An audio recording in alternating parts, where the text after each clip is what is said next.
clergy from around the world will be joining through a live stream. First, from Islam, President of the As-Salam Society, Mulana Hussain. From Christianity, Dr. K.B. Rokaya. From Tibetan Buddhism, the Venerable Karma Lama. From Buddhism, the Venerable Dharma Murti. From Hinduism, Swami Ananda Vinod. For Sikhism, Jani Gobind Singh. For Jainism, Dr. Naman Upadhyaba. For Heavenly Parents Holy Community, Reverend Prakash Babu Thapa. The religious leaders are invited to join around the Water of Peace bowl for the Water of Peace. 1, 2, 3. 합수.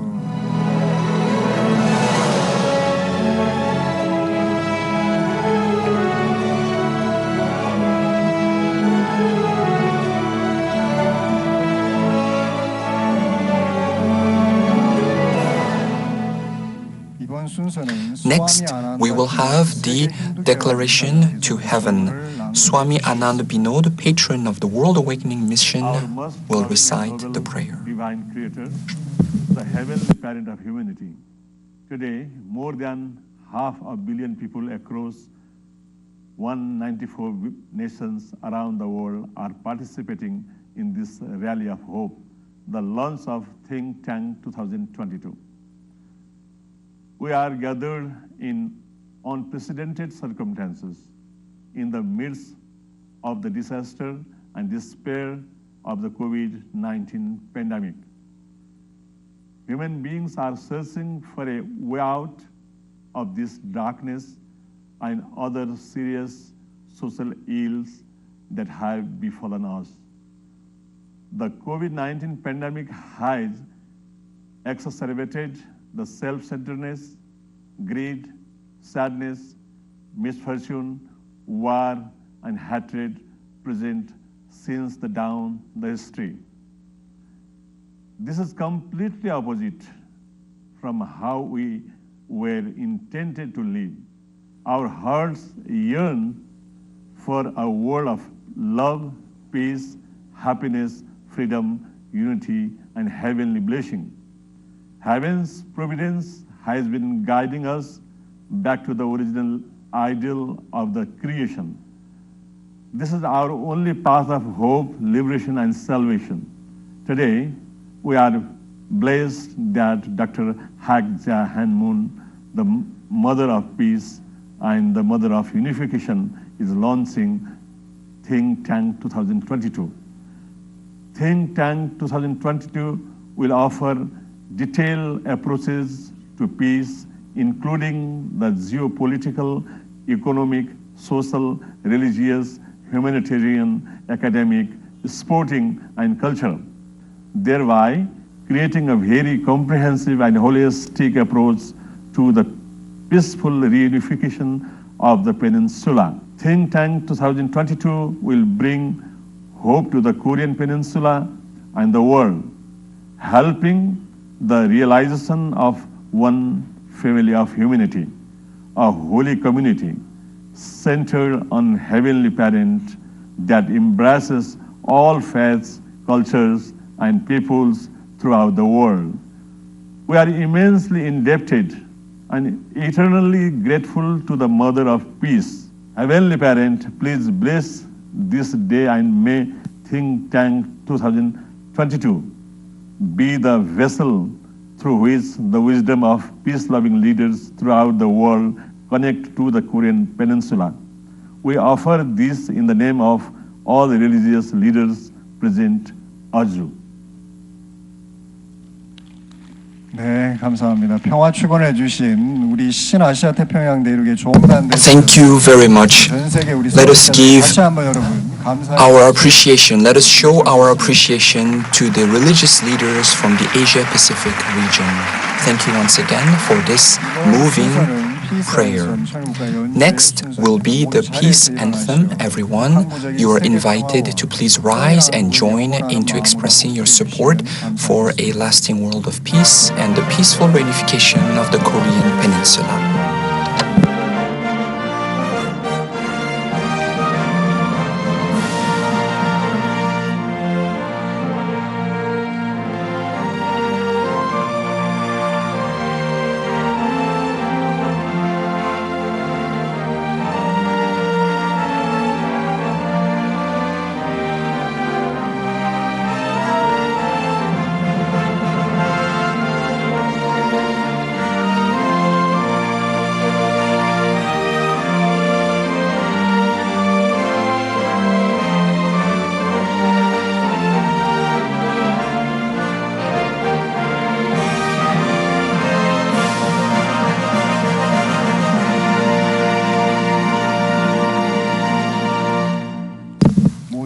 Thank you very much. Kindly take your seats.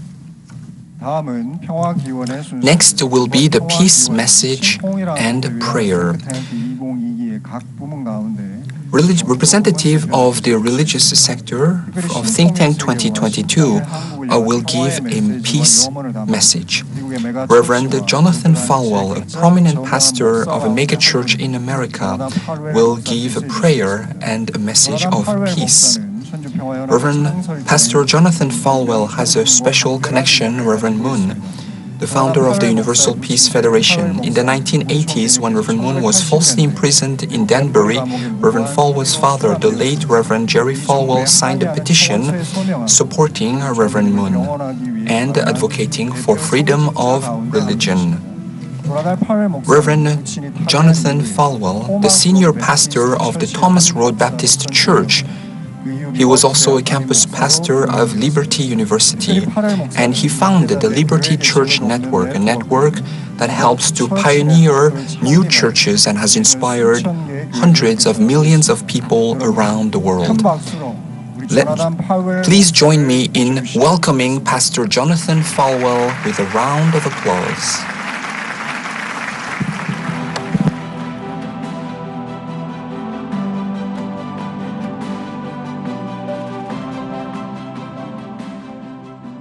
Jonathan Falwell. And today I'd like to talk about some definite needs for our world. As you know, there's much division in our world today, and clearly more than ever, we need a common ground for people of faith, patriotism, education, and service. This rally of hope aims to meet that need as a call for prayer, for unity, and for courage in the face of unprecedented challenges. I want to thank UPF and Dr. Moon for making these events available throughout the world. And I thank all of those who are viewing together in this digital environment. May you all be blessed with God's grace, God's wisdom, as we attempt to make this world a better place. Today, as we all reflect on what this world needs, one word seems to stand out more than any other, and that word is hope. And I thank the UPF and Dr. Moon for giving the opportunity for us to talk about this from many different backgrounds and different nations and different beliefs, to come together to talk about a common goal, and that goal is peace. Now, I know that this is our desire, and I also know it is God's will for us to point people to Him as the only source of hope. I've always been grateful for the voices within our world that are dedicated to bringing truth to a world that needs it so desperately. I know the Washington Times and others, which you have founded, has stood a strong voice to this nation for freedom and for family and for faith. And I'm grateful for how it has been used to inform and to educate our world today. Many, too, are grateful for the idea of a global working group of experts called Think Tank 2022, which is calling for experts globally to support peace in the Korean Peninsula. I am particularly inspired as you see the role of faith leaders as critical to bringing peace, along with heads of state, members of Congress, business, media, and academia. And I know that the UPF and the Rallies of Hope are building a global movement to support the peaceful reunification of Korea, the last vestige of the Cold War. Now, I understand that the Rallies of Hope have been reaching tens of millions of participants on all continents with important messages from many different leaders, from many different perspectives, for the purpose of helping to foster understanding, hope, peace in our world today. And I would like to say congratulations on the launch of the Think Tank 2022, a bold and wise effort to gather scholars and thought leaders and experts from major fields of influence to create a roadmap for peace in Northeast Asia, focused on the Korean Peninsula. Now, we all know the fragility in this region, and we know how wonderful it would be for peace to reign throughout our world. Now, there are three important areas that serve as a common ground, I believe, for all of us. And I know for certain that my dad was committed to these purposes, along with the passion for the gospel. Now, we care about the importance of America turning back to its roots and its biblical values and principles. Second, we want to see America strengthen and fulfill her leadership role for the world. And we are deeply committed to educating future generations to help bring peace to the nations and to make our world safer and stronger.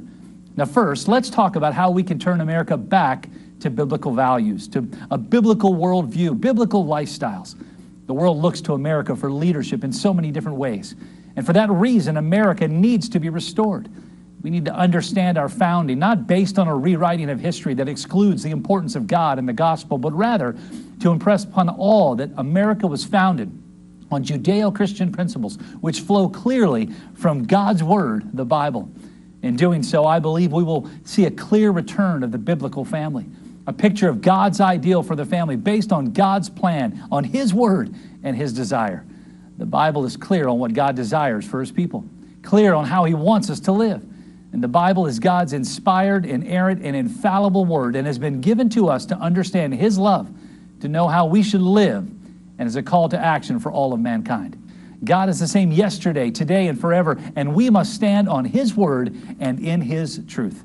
And we must see a return to truth, not only in the pulpit, but in the public square. Organizations such as the Washington Times that champion freedom and family, faith, and service dedicated to educating citizens.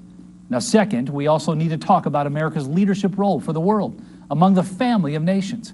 Now, during the Cold War, we saw the world unified behind a common idea of freedom as the best hope for everyone. In a world that was clearly divided, we saw leaders rise up to stand for freedom and defend it no matter what. Just like during the Cold War era, there was a need for leadership based on those founding principles upon which all free nations are based. Just as we often pray that America can be one nation under God, so also we can now pray that we can come together as one world under God, as a human family with God as our Father. That's the key to lasting peace, and that is the purpose for which Jesus came. And finally, the importance of education, of the heart, the character, the mind, the body. And this is why we must all join together in this common commitment to educate the next generation in truth. Dr. Moon, we share a biblical and a moral commitment to raise up future generations to be men and women of godly character, to form healthy families, and to serve mankind in the light of God's will for the sake of a truly peaceful world. When Jesus was asked, what is the most important commandment? His answer was clear: to love the Lord our God with all of our hearts, souls, mind, and strength. And then he went on to say, the second is like it, to love our neighbors as ourselves. Today, let us all commit to becoming people who have real hope based on our faith, and to share that hope in service to others. Thank you today for the opportunity, and may God bless all of those who are tuning in to this Rally of Hope.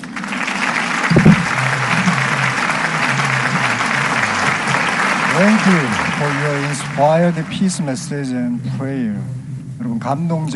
Let us give another round of applause to Pastor Jonathan Falwell for his inspiring message.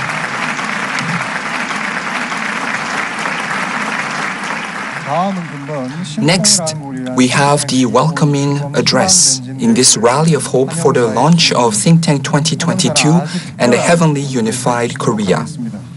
A very special person will be giving the welcoming address today, one of the most respected diplomats around the world.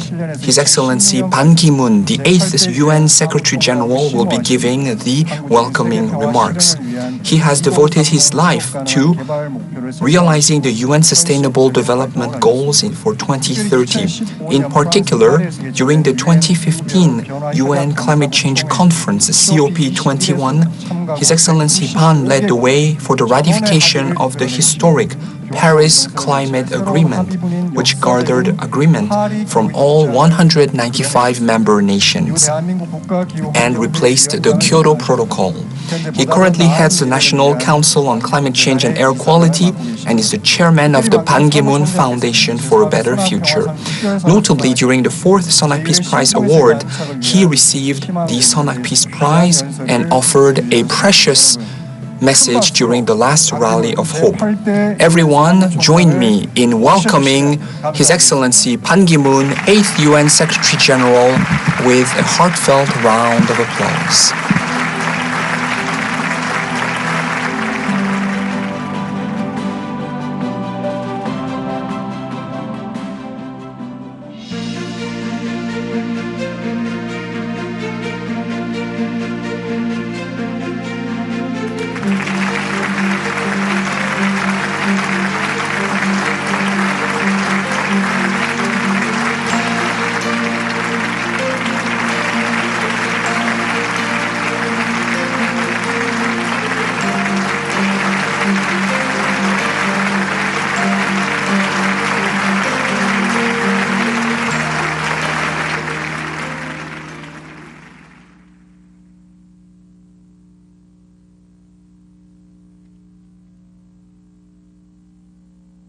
Excellencies, peace-loving lovers, leaders, global citizens from around the world, distinguished guests, ladies and gentlemen, I'm honored to be part of the Rally of the Hope for the launch of Think Tank 2022 and the firm establishment of a heavenly united Korea. I would like to express my sincere appreciation and congratulations on the successful launch of the Think Tank 2022, where 2022 eminent leaders have gathered from around the world to show their support for the establishment of heavenly united Korea beyond permanent peace on the Korean Peninsula. My special thanks go to Dr. Hakja Han Moon, who hosted today's meaningful rally. Dr. Moon successfully hosted the World Summit 2020 in February of last year, and also solemnly arranged the online Rally of Hope series even during the pandemic crisis. All these events were made possible thanks to Dr. Moon's selfless efforts and unwavering support for lasting global peace and the peaceful reunification of the Korean Peninsula. It was my pleasure to virtually join the Rally of Hope series that kicked off last August. Indeed, for the past 8 months, the Rally of Hope has delivered a message of hope and vision for peace to millions of like-minded viewers around the world based on the universal values of coexistence, co-prosperity, and righteousness. I'm of the view that today's rally holds meaningful significance in that it will serve as a platform to deeply delve into the topic of materializing mutually beneficial and sustainable peace on the Korean Peninsula. What makes this event more special are the distinguished participants comprised of global leaders and experts representing diverse sectors. United in the shared commitment to paving a path toward peace on the Korean Peninsula, experts of Think Tank 22 will form a multi-stakeholder alliance consisting of various expert working groups in areas such as multilateralism and international relations, interparliamentary engagement, business and economic development, track to diplomacy, humanitarian activism, arts and cultural exchange, academic and evidence-based research, youth engagement, media, and environmentalism. I'm confident that over the course of the next 18 months, Think Tank 22 will create vital change and serve as a stepping stone for peaceful Korean Peninsula through international coalition and cooperation. Such an initiative is long overdue. While the world is facing unprecedented challenges such as the COVID-19 pandemic continues, the division of Korea also contributes to a wider and interconnected set of challenges that impact the entire planet. In other words, challenges that impact the entire world, traditional geopolitical crises are taken to a new level of complexity owing to factors such as the advances in the means of communications, the highlighted capacities of new deadly weapons, the interconnectivity of global value chains, the density of urban population, and our rapidly changing climate. To make matters worse, we are witnessing rising tensions among global powers, such as the United States, China, Russia. Even at this very moment, we are seeing a potential for serious confrontation on the border of Russia and Ukraine, or even in the South China Sea. Along with ongoing humanitarian security crises, are also feeling the effects of climate crisis. If we continue to walk down this path and fail to find ways to ensure mutual respect and cooperation for a better future, we may be faced with disastrous headwinds. Distinguished guests, ladies and gentlemen, as Secretary General of the United Nations, I did my utmost to raise awareness of the existential threat of climate change. One of my proudest achievements during the time was the successful convening of the Conference of the Parties 21, COP21, which resulted in the adoption of the Paris Climate Change Agreement aimed at limiting the rise of global temperature to less than 2 degrees Celsius, and now preferably 1.5 degrees Celsius, which was recommended by Intergovernmental Panel on Climate Change in 2018 here in Songdo, Korea, against the pre-industrial averages. It is practically a miracle that all 195 state parties adopted the agreement by consensus in Paris on December 12, 2015. The Paris Agreement included individual countries' pledges to reduce or limit greenhouse gas emissions and their commitment to lending support to developing countries. The Paris Agreement is indeed a landmark accomplishment and a testament to the significance of multilateral cooperation among government stakeholders.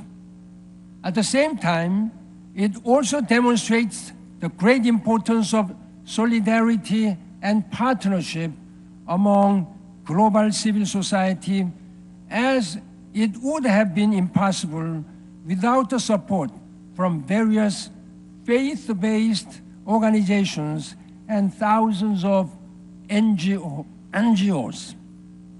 Based on my experience, I came to understand that when the government, civil society actors, business leaders, and other key stakeholders agree to serve common goals that are greater than national self-interest and ideologies, it is possible to bring about substantial and positive change on a global level. Of course, it takes vision and leadership, as well as relentless hard work and dedication. But most importantly, we need to have faith in ourselves and confidently march forward together. In this respect, I highly applaud the tireless efforts of Dr. Moon and the thousands of experts who have endorsed establishing Think Tank 2022 under the shared goal of achieving lasting peace on the Korean Peninsula. To be sure, this is no simple task.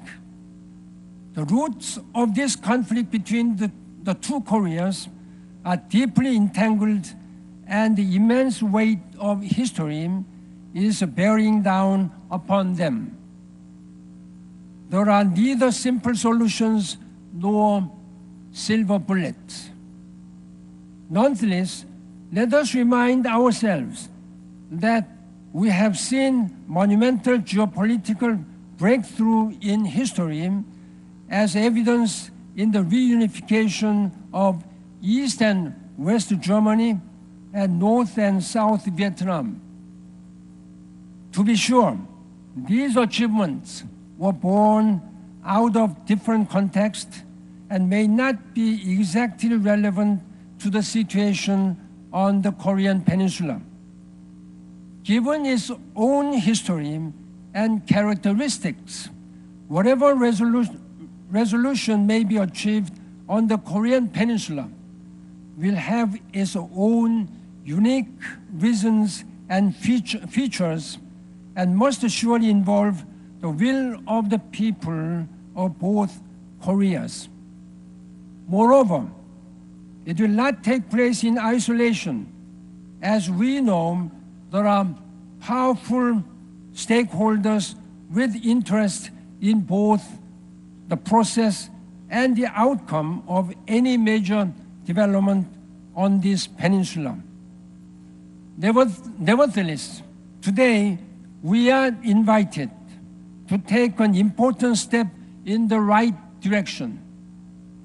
Even as a civil society initiative, we can enlighten other stakeholders to envision a brighter future and create a positive movement together. In closing, I'd like to express my deep appreciation again to Dr. Hak Ja-han Moon for taking the first step in this historic journey. As we work together, I am confident that Think Tank 2022 will offer meaningful hope and important lessons to all the participants, both here on Korean Peninsula and beyond around the world. Distinguished guests, ladies and gentlemen, let us work together to realize a peaceful world for all the people around the world, and that is our moral and political responsibility living in this era. Thank you for your kind attention, and I wish you all the best. Thank you. 감사합니다.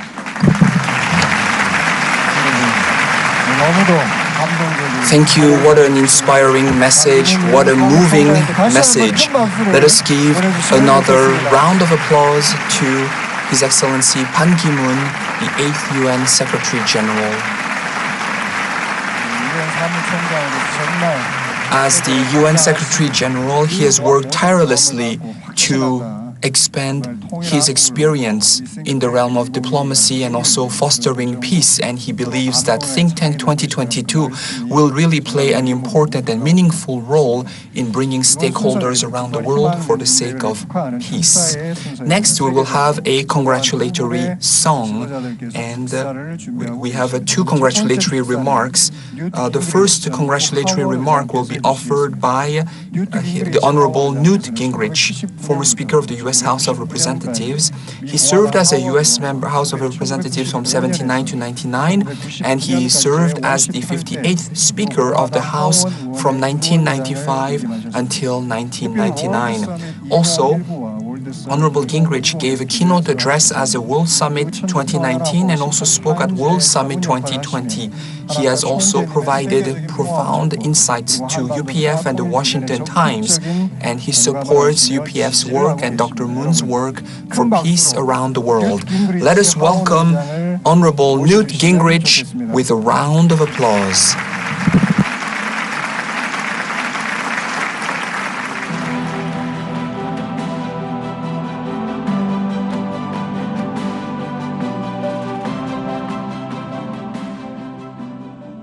Thank you for involving me in this remarkable historic moment. You know, when Dr. Moon founded the Universal Peace Federation, he had a dream, and he thought that the progress of Rallies of Hope would really help change the human race's attitude towards violence. Mother Moon has built on that, and because of their hard work, they have been able to really move millions of people. I've been to a number of their meetings. I've seen people around the world. I know the reach they're developing. And it's based on a very simple premise, that we have to reach out to each other beyond the politicians, beyond the governments. So this is really an important thing. And this brand new program that has been developed for Think Tank 2022, with 1,100 experts from all over the world working together, trying to find the wisdom and the experience to come together to find a way to unify Korea peacefully, bringing together the Korean people and the Korean governments as a way of avoiding the very grave danger of nuclear war. This is really important, and it's important because we know that governments by themselves have failed for 3 generations. They purely have not been able to reach beyond their bureaucracies, their biases, and their fears. And yet people working with each other, talking with each other, trying to help each other, can create bonds that give us the opportunity to strengthen cooperation. We've already seen this working with the United States, Korea, and Japan, the South Korean government and the North Korean government trying to find ways to work together. And now there's an opportunity on a worldwide basis to bring together people who want to promote peace and prosperity both on the Korean Peninsula and around the world. I've seen the kind of work that the Universal Peace Federation is doing, and I've seen the kind of impact that the Washington Times is having. Now, with this new Think Tank 2022, there will be a whole range of new innovations, new recommendations, new kinds of interparliamentary work where people come together outside the traditional formal structures, but find a way, looking at food security, looking at the environment, looking at opportunities for humans to have greater prosperity.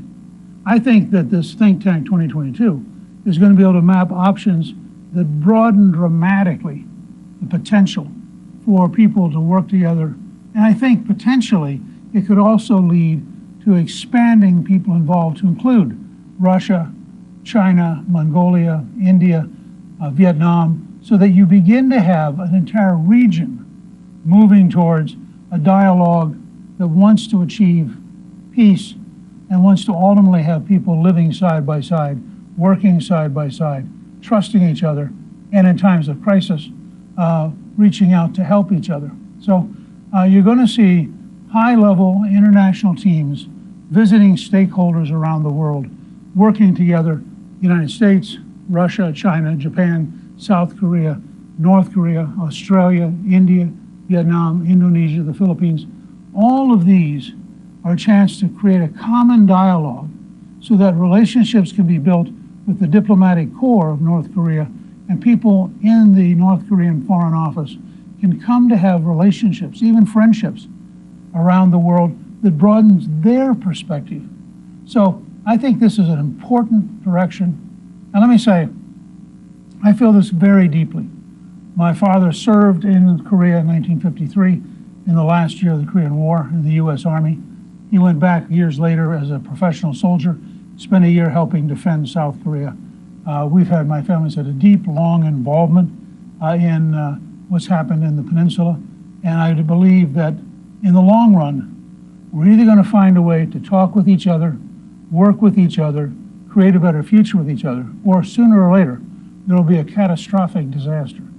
And I think that's why what's happening, what the Washington Times is working on, what the Universal Peace Federation is working on, and what Think Tank 2022 is working on is so important. So I appreciate your being involved. I hope you'll reach out to your friends. I hope you'll carry a message of optimism, a message of hope, and a message that together we can create a safer, freer, and much more desirable. Thank you, Mr. Speaker, for your visionary support for motherhood and the work for peace. 여러분 멋진. Let us give another token of appreciation for Honorable Newt Gingrich for his welcoming remarks. Next, we will have the second congratulatory address by His Excellency Chung Se-kyun, the 46th Prime Minister of South Korea. His Excellency Chung Se-kyun served in many key government positions over the past 25 years, Member of the National Assembly, Chairman of the Democratic Party, Minister of Commerce, Industry and Energy, Speaker of the National Assembly, and in particular as the 20th Speaker of the National Assembly and the 46th Prime Minister of South Korea. He's the only Prime Minister in the history of Korea's government to have also served as Speaker of the National Assembly. Ladies and gentlemen, His Excellency Prime Minister Chung Se-kyun.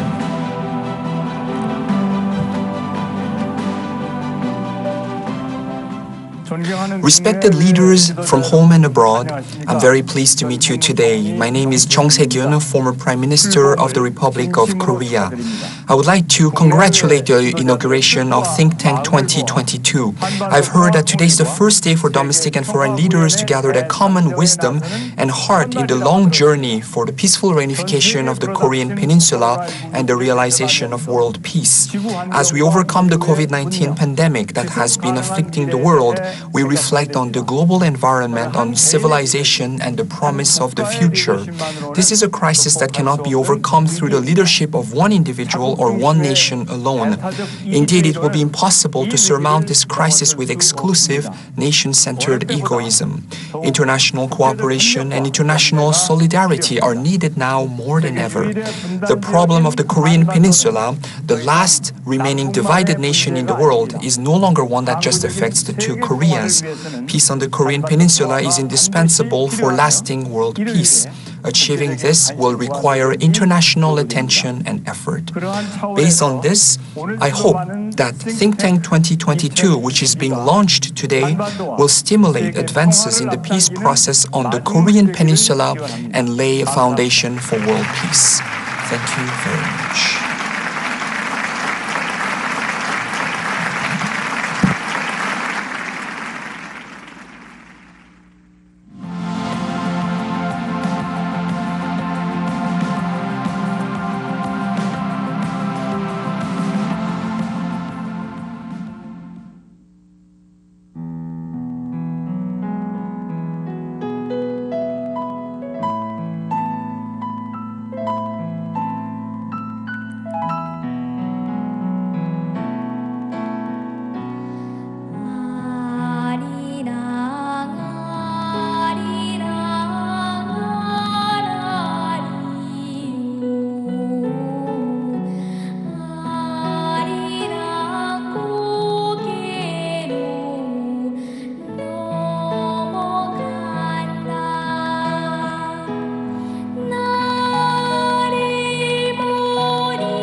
What a beautiful and moving rendition of Korea's Arirang.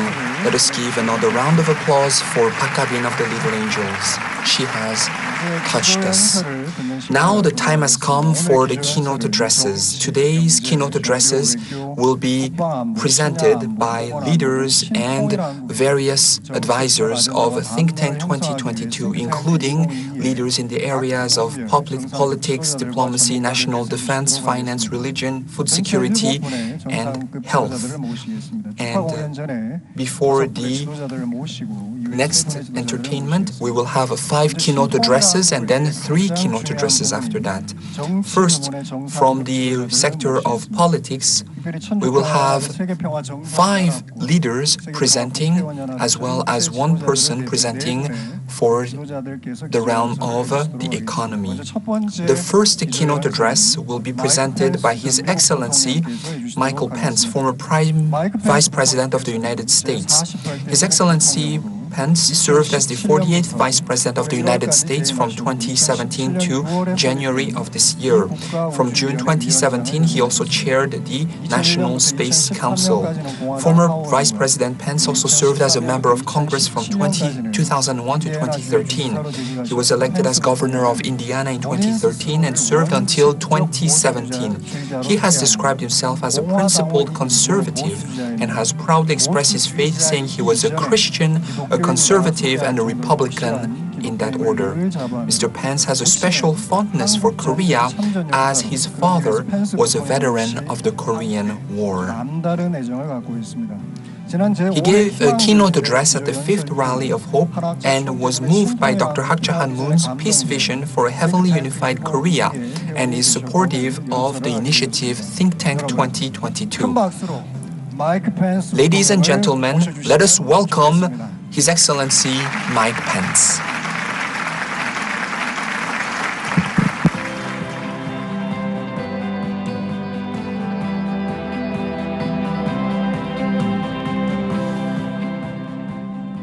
Distinguished leaders, ladies and gentlemen, it's my honor to join you once again for this Global Rally of Hope, the 6th such event sponsored by the Universal Peace Federation. And I am honored to support the vital mission of UPF and join you in the great cause of building a more peaceful and prosperous world. The Bible tells us that the fruit of righteousness is sown in peace by those who make peace. And today, as leaders from around the world who cherish the values of faith, family, democracy, and justice under the law, I commend you for coming together at this event to continue to sow the seeds of peace, believing that in time we will reap a harvest of peace that will benefit the people of Korea, the United States, and all mankind. I want to thank Dr. Moon for hosting this important event and for faithfully continuing the significant work she began with her late husband.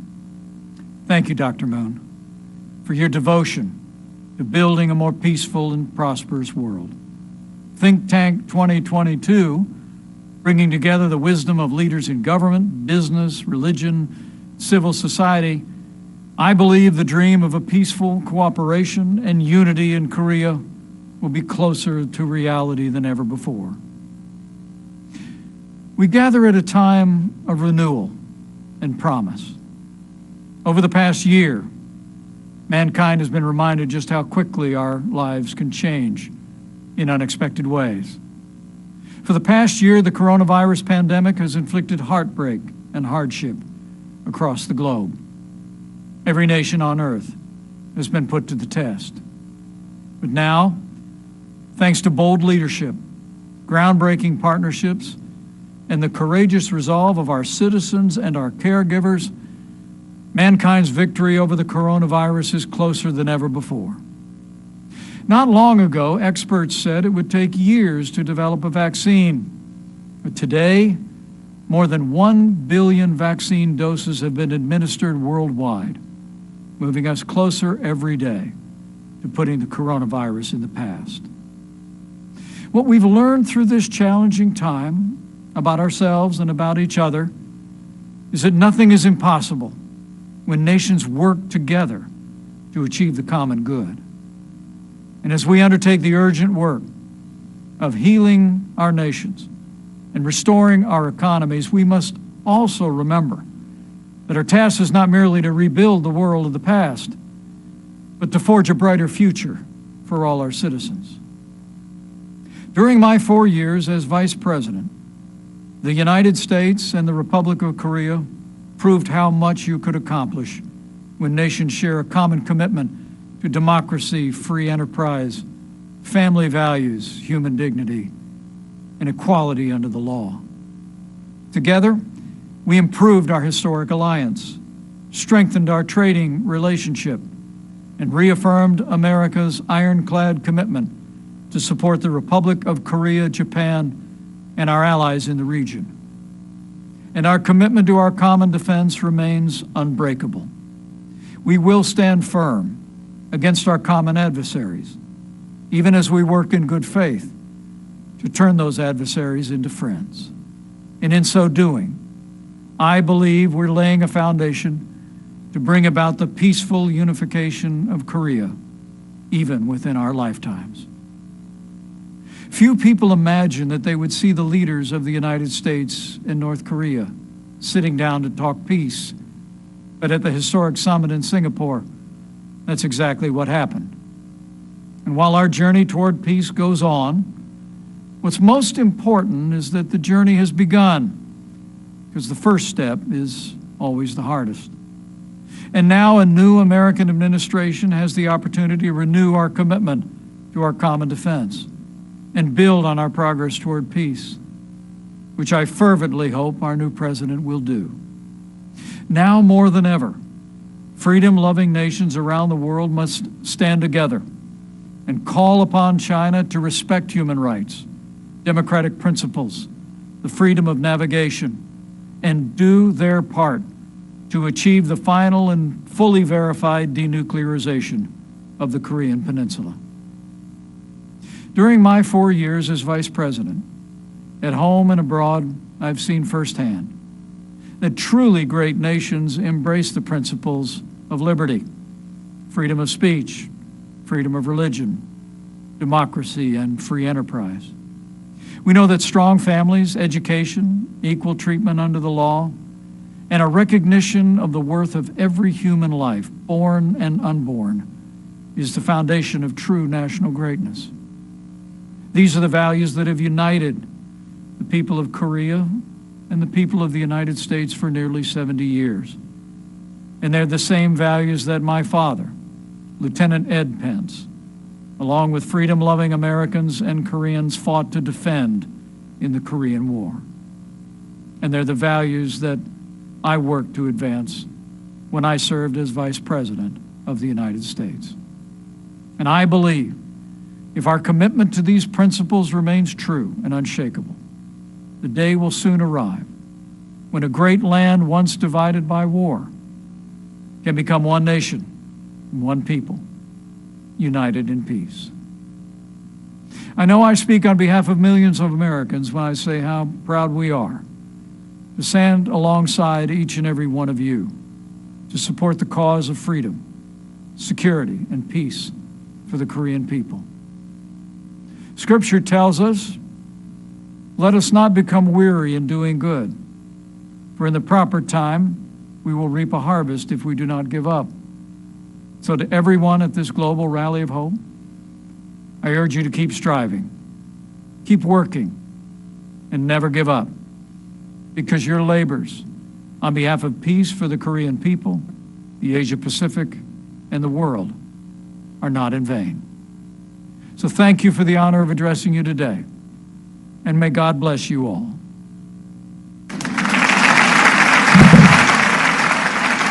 Thank you, Mr. Vice President, for your wisdom and courage to inspire unity and cooperation between all nations. Let us give another round of applause 다시 한번 to His Excellency Mike Pence, former Vice President of the United States. 부통령 되시고 And His Excellency Mike Pence, he visited Korea first after being appointed vice president, and he went to the DMZ as well as to the Korean National Memorial, shedding tears and moving us with his patriotism and his dedication, in particular his interest in the peaceful reunification of the Korean Peninsula. Next, we will have our second keynote address. The second keynote address will be offered by His Excellency José Manuel Barroso, former President of the European Commission and former Prime Minister of Portugal. His Excellency Barroso served as the President of the European Commission from 2004 to 2014 and as Portuguese Prime Minister from 2002 and 2004. Since January, he has actively taken the lead in solving the global COVID-19 problem after being appointed as the chairman of the Global Alliance for Vaccines, Gavi. He attended World Summit 2019 and also he attended World Summit 2020, gave a keynote address at both summits, and also he has been supporting our work as well as supporting Think Tank 2022 and the work for peace of Dr. Hak Ja-han Moon, and in particular the peaceful reunification of the Korean Peninsula. Let us welcome His Excellency José Manuel Barroso with a round of applause.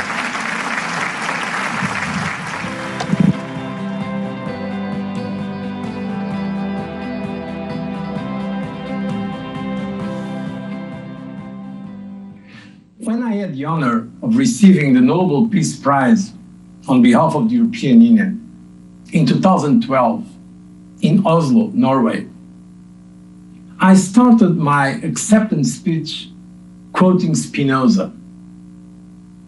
And Spinoza said on peace, peace is not just absence of war.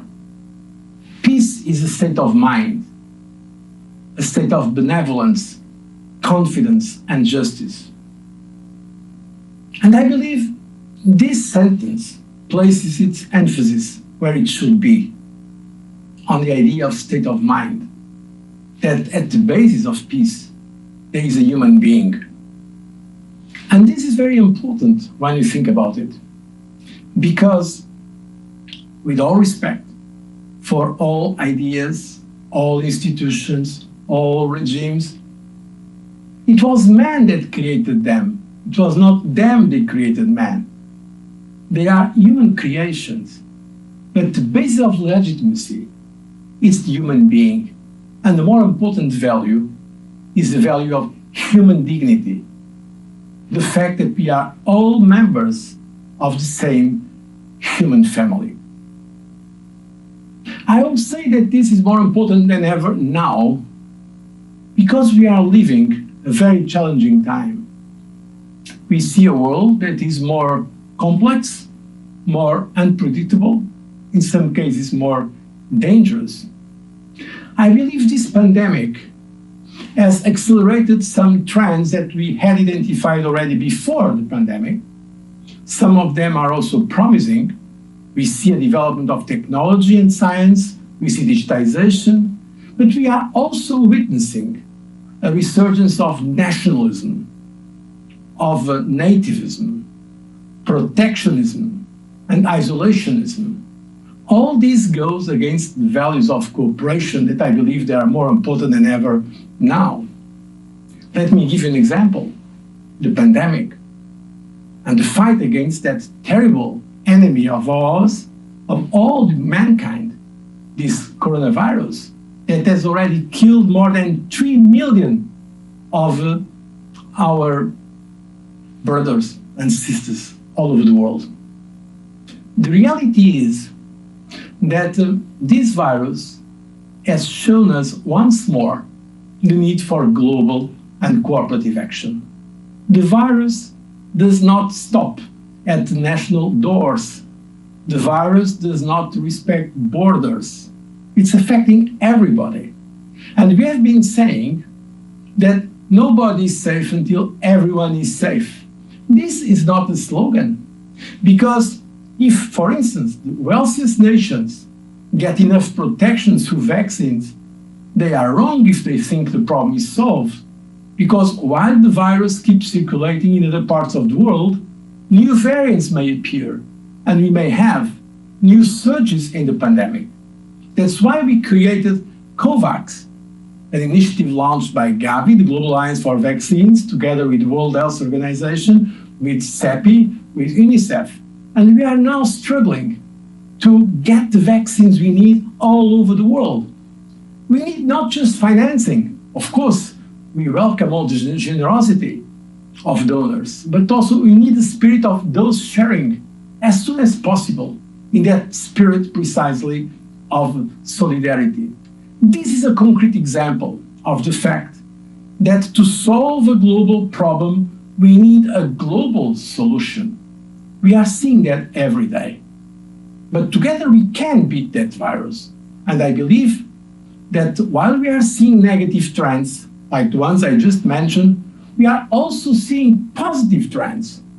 We are seeing solidarity, we are seeing great acts of generosity, we are also seeing the heroism of so many frontline health workers. We are seeing great examples of the best of mankind. So there are reasons for hope. This virus reminds us that public health is a public good. And for global public goods, we need this global action. And I believe there is no more important global public good than peace.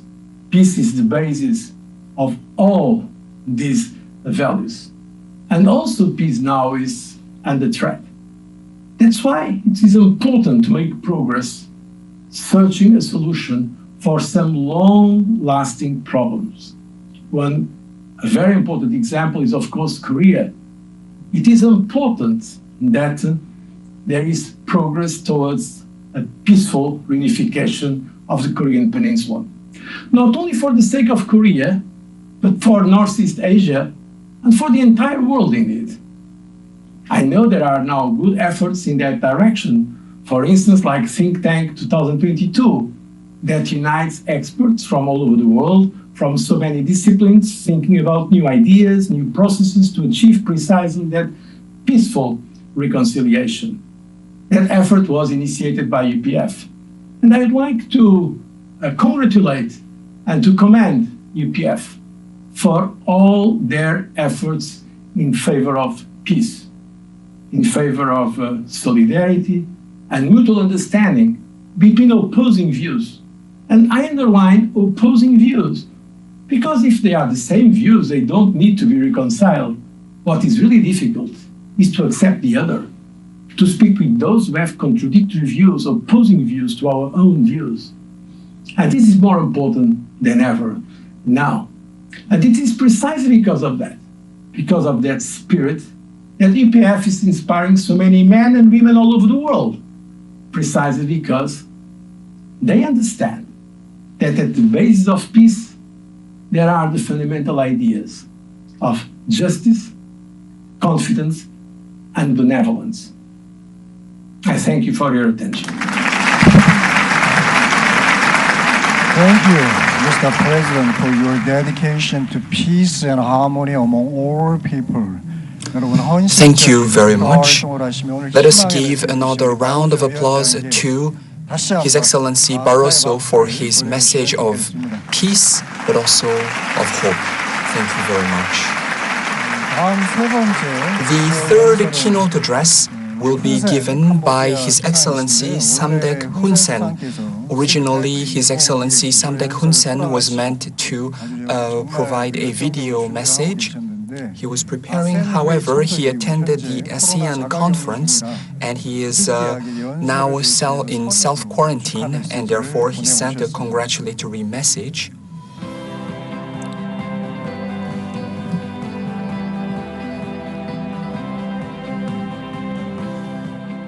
Dr. Yoon will read His Excellency Hun Sen's message. Excellencies, distinguished delegates from around the world, on the occasion of organizing the Rally of Hope and the launch of Think Tank 2022 initiative, I would like to congratulate the Universal Peace Federation for taking the leadership role in promoting the culture of peace, reconciliation, and win-win cooperation on the Korean Peninsula to Dr. Moon and UPF. I would also like to support and congratulate UPF for organizing the 2021 Summit on Peace in the Korean Peninsula in November this year that will mark the 30th anniversary of Reverend Moon and Dr. Moon's meeting with Kim Il-sung. Hopefully, we can meet in person at the summit, and I look forward to participating. And I will discuss these details with Dr. Yoon. I wish to underline that trust is the most important capital in the process of peacemaking and reconciliation. To earn trust, we need frank and sincere dialogues between and among different stakeholders, both state and non-state actors. I strongly believe that the Think Tank 2022 initiative, based on the collective wisdom and expertise of experts and practitioners from the region and the world, will offer शुमाली और जनूबी Korea को करीब लाने के लिए कोशिशें जारी हैं। इस हवाले से अमन के लिए आलमी तंजीम यूनिवर्सल होप फेडरेशन की जानिब से आलमी online conference rally of hope इस वक्त जारी है। इस वक्त हुआ है न्यूज़ अपडेट्स का 24 घंटे।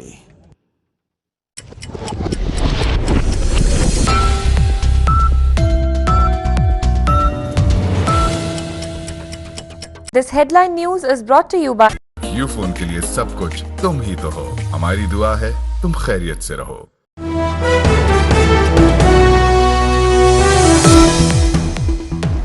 NA 249 कराची में तीर चल गया, दोबारा गिनती में भी पीपल्स पार्टी कामयाब।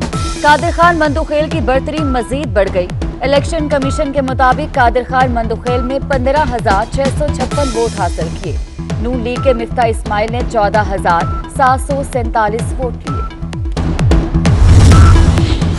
हमने पहले ही कहा था हक और सच की जीत होगी। रीपोलिंग का ड्रामा रचाने वालों को मुंह की खाना पड़ी।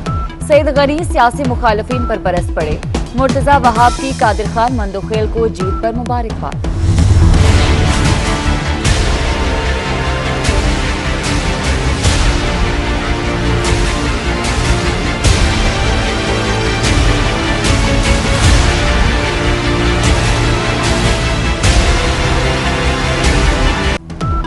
शहबाज शरीफ की लंदन रवानगी लटक गई। ECL या ब्लैकलिस्ट के बजाय PNI लिस्ट आड़े आ गई। शहजाद अकबर कहते हैं अदालत का फैसला अभी तक FIA को नहीं मिला।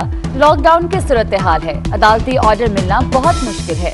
लाहौर हाई कोर्ट ने अपोजिशन लीडर को इलाज के लिए बाहर जाने की इजाजत दी थी।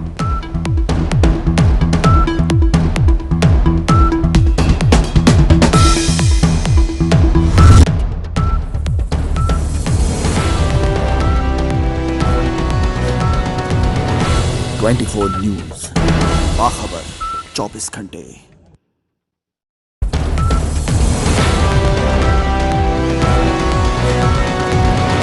24 न्यूज़ बाखबर 24 घंटे। Welcome back. Universal peace federation की जानिब से छठी रैली ऑफ होप इस वक्त जारी है। आइए आपको बराह रास्त ले चलते हैं। To help humanity foster hope for the future. Like the UPF, I passionately believe that we need to create a deeper sense that we're all part of one human family that transcends race, ethnicity, religion, nationality, and culture. We're all going through one of the most challenging periods in our collective recent history. The story of the Republic of Kosovo is ultimately a story of hope. Hope and determination helped us build the independence and freedom that we so deeply cherish today. And we have paid a very high price for it. That is why we as a nation are fully committed to ensuring peace and stability around the world. Hope is a powerful thing. Hope is a motivator, it is a healer, and it can even guide us through the darkest moments. We must recognize its power and embrace it. Thank you, and the kindest wishes from the Republic of Kosovo.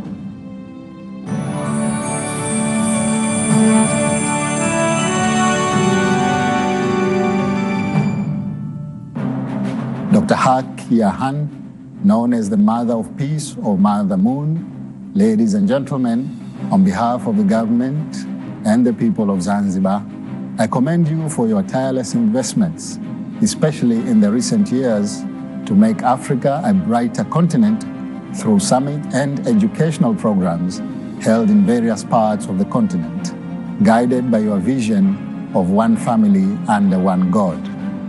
Even though the Korean Peninsula seems far from the African continent, we recall that Africans took part in the Korean War with the hope to restore peace and democracy. Unfortunately, Korea remains divided 70 years later. I salute the initiatives of Mother Moon to create a think tank composed of experts from all around the world and all walks of life to come up with innovative ideas that could contribute to restore peace and security in a united Korea. The year 2020 will go down as a year of history in Zanzibar as a result of my deliberate intention to restore the GNU during campaigns as well as after the announcement of the electoral results gave confidence and hope to many people, including those from the opposition party. In Zanzibar, this marks the beginning of a reconciled phase, 28 years after the adoption of multi-party politics.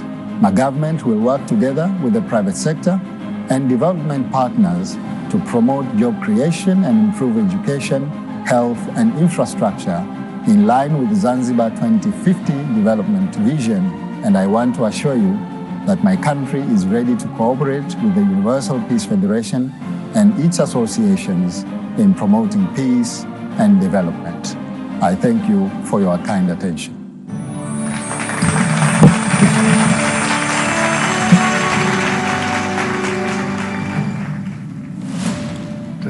Please receive warm greetings from the people and government of El Salvador. We thank Reverend Moon and Dr. Moon for organizing this 6th rally for universal peace and for inviting us to be part of this journey. In El Salvador, we are celebrating a new period of hope after a civil war of more than 12 years in which people suffered greatly, with 80,000 dead, 7,000 missing, and more than 1 million displaced. The nation's infrastructure, including electrical infrastructure and manufacturing facilities, were severely damaged.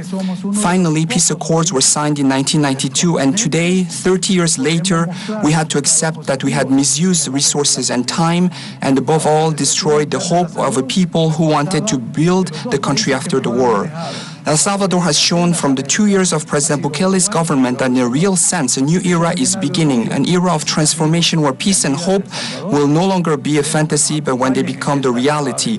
We also fought the COVID pandemic with boldness, energy, and determination, and that is why we are one of the few countries on the continent that can demonstrate positive results in managing the pandemic. The World Health Organization reported that the 2 countries that have best managed the pandemic in the Americas have been Uruguay and then El Salvador. This is why I wish to share with you on this occasion, and I thank you for allowing me to share it with you on this day. I send a hug to everyone on behalf of the people and the government of El Salvador.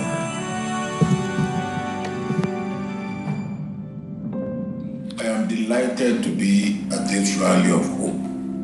Let me congratulate Dr. Haq Jahamoon, the co-founder of the UPF, and the International Summit Council for Peace, ISCP, on her wedding anniversary, and commend the entire team of the Universal Peace Federation for their relentless and selfless contribution to pursuing the vision and goal of realizing a peaceful and harmonious world, one global human family under God, our Creator.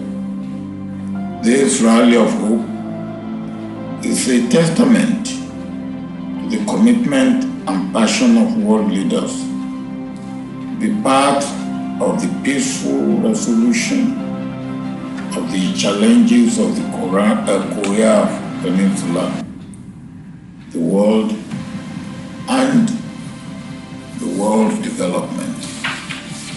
It It is for this reason that I see the convening of this global rally of hope as a timely call for action, and the philosophy of interdependence, mutual prosperity, and universal values signal that we are entering an era of greater hope.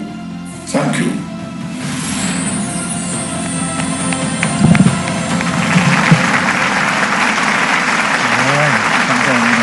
Thank you very much.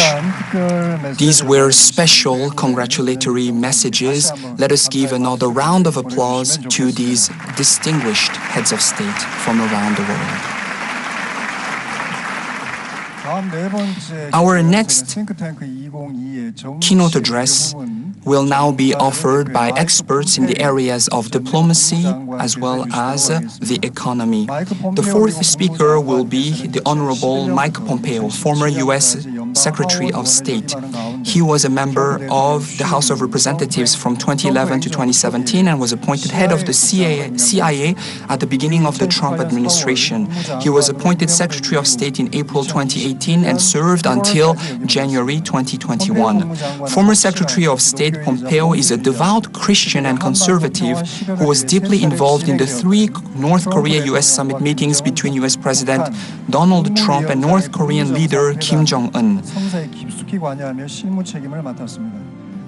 And His Excellency Pompeo is supportive in Dr. Moon's various efforts for peace on the Korean Peninsula, and he has sent a special keynote address for the launch of Think Tank 2022. Ladies and gentlemen, join me in welcoming the Honorable Mike Pompeo.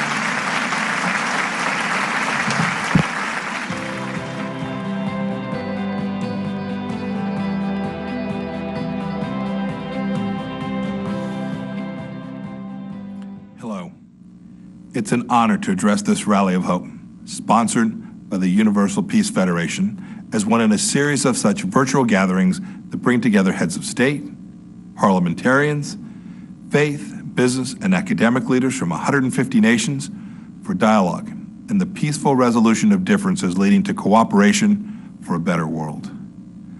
I want to recognize also and thank Dr. Moon, who founded the Washington Times with her late husband, continues her work today with the UPF, focusing her energy on healing the great conflicts in our world, and especially those between long-standing conflict nations, North and South Korea, attempting to heal that divide. Dr. Moon, having escaped with her Christian mother and grandmother from North Korea before the Korean War, made it her life's work to see permanent and peaceful reconciliation on the Korean Peninsula. This can happen. When the Trump administration came into office, we took seriously the need to confront the problem set presented not only to the people of the DPRK and the Republic of Korea, resulting from their historic conflicts, but also to bring nations around the world together to deliver a good outcome related to the global risk to peace from North Korea's nuclear weapons arsenal. So we tried something different, and I'll talk about that. Now, as we all know, reunification of the Korean Peninsula has eluded resolution for decades.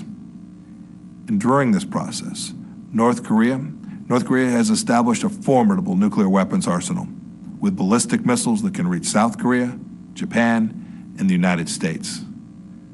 I think this tells clearly that it is time to finally resolve issues with North Korea. A reunified, denuclearized Korean peninsula will bring massive peace and prosperity to the peninsula and to the region. I want to give a great deal of credit to President Moon Jae-in of the Republic of Korea. His historic meeting in 2018 with Chairman Kim Jong-un and the resultant Panmunjom Declaration took an initiative that was so important to what President Trump and our team were trying to do. And then it was President Trump and his willingness to personally meet with the chairman to resolve issues that have defied resolution for over 25 years. 25 years of failed negotiations. We knew that couldn't continue. President Trump worked diligently to bring North Korea to the negotiation table in the simple hope that we could establish a lasting peace on the Korean Peninsula, and in the hope that the leadership of North Korea would finally commit to an end of aggressive acts like the maintenance of a nuclear program, as the price of admission to the community of nations. When I traveled clandestinely to Pyongyang on Easter weekend of 2018 as the director of the CIA, it was with noble intentions. The goal was to denuclearize North Korea, make peace, and make life better for the people living north of the inter-Korean border. I was honored to work with President Trump as his lead negotiator, spending dozens and dozens of hours arranging for the two summits in Singapore and Hanoi, and ultimately the historic DMZ visit as well. We had a good team at the State Department, and we had help from other government agencies in a whole of government effort aimed at supporting President Trump in his negotiations with Chairman Kim. And we had great partners around the world helping us as well. The joint statement from the June 18th Singapore summit is a historic document. It was President Trump who emphasized in his meetings with Chairman Kim that our objective was really simple: the complete and verifiable denuclearization of the Korean Peninsula. Chairman Kim agreed to this. He agreed this was his objective, while noting that eventual normalization of relations with the United States was also his goal, as was the reunification of the Korean Peninsula. Look, done well, the reunification of the Korean Peninsula is achievable. We must all work together to accomplish these important goals. We saw great progress with Chairman Kim and North Korea throughout our engagement with him. Nuclear testing stopped. Long-range missile test stopped. This took down risk. And I want to encourage President Moon to continue to pursue resolution of these issues with North Korea. And we encourage the Biden administration, and we pray them well. We hope they will devote the same time that we did, the same time and effort that President Trump did, to such an important international issue. A good demonstration of the CCP's acting for peace in concert with all nations would be to provide actual, tangible, real assistance, denuclearization of North Korea. It is improper and unbalanced for China or any nation to claim the control of the South China Sea and critical trade routes.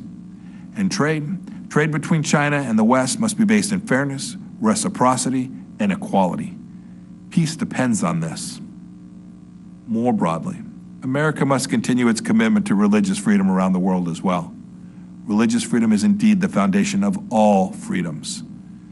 It means we must have strong family values in which marriages are strengthened through faith and a commitment to fidelity. The challenges to peace can seem daunting. I know that. And many days, some of these conflicts seem absolutely irreconcilable. Yet, there were no new wars during the Trump administration that the United States participated in because we were ready and strong, and we were committed to peace. And it must remain so. One does not know in any given conflict which day or hour the peace will come. But with prayer, faith, and commitment to the Lord, peace will follow. Our nation, America, is called by God to preserve and advance the God-given rights for all people. And America will stand for freedom and peace in Northeast Asia as well. The good work and love of all people in the region will, Lord willing, continue this drive towards increasing peace and broad-based prosperity for every human being. May God bless you. Thank you for your inspiring message of hope and vision for peace on the Korean Peninsula. 국무장관님, Thank you once again, Mr. Secretary. Let us give another round of applause to the Honorable Mike Pompeo, former Secretary of State for the United States, for his inspiring message. Now we will have our fifth keynote address in the area of the economy. When it comes to Think Tank 2022, one of the areas of focus will be the economy, and it will be Mr. Jim Rogers who will be offering a keynote address. As an international investor who needs no introduction, in 1964, he began his career on Wall Street, and for the past 55 years, he's been getting global attention as one of the most successful investors. He has written several hundreds of books, and he also wrote a book called The 5-Year Korean Peninsula Investment Scenario in 2019. And he predicted that Korea will emerge as the most successful nation when the unification of the Korean Peninsula happens. He attended the ILC 2019 in Seoul, and after meeting Dr. Hak Jahan Moon, he offered a keynote address at World Summit 2020.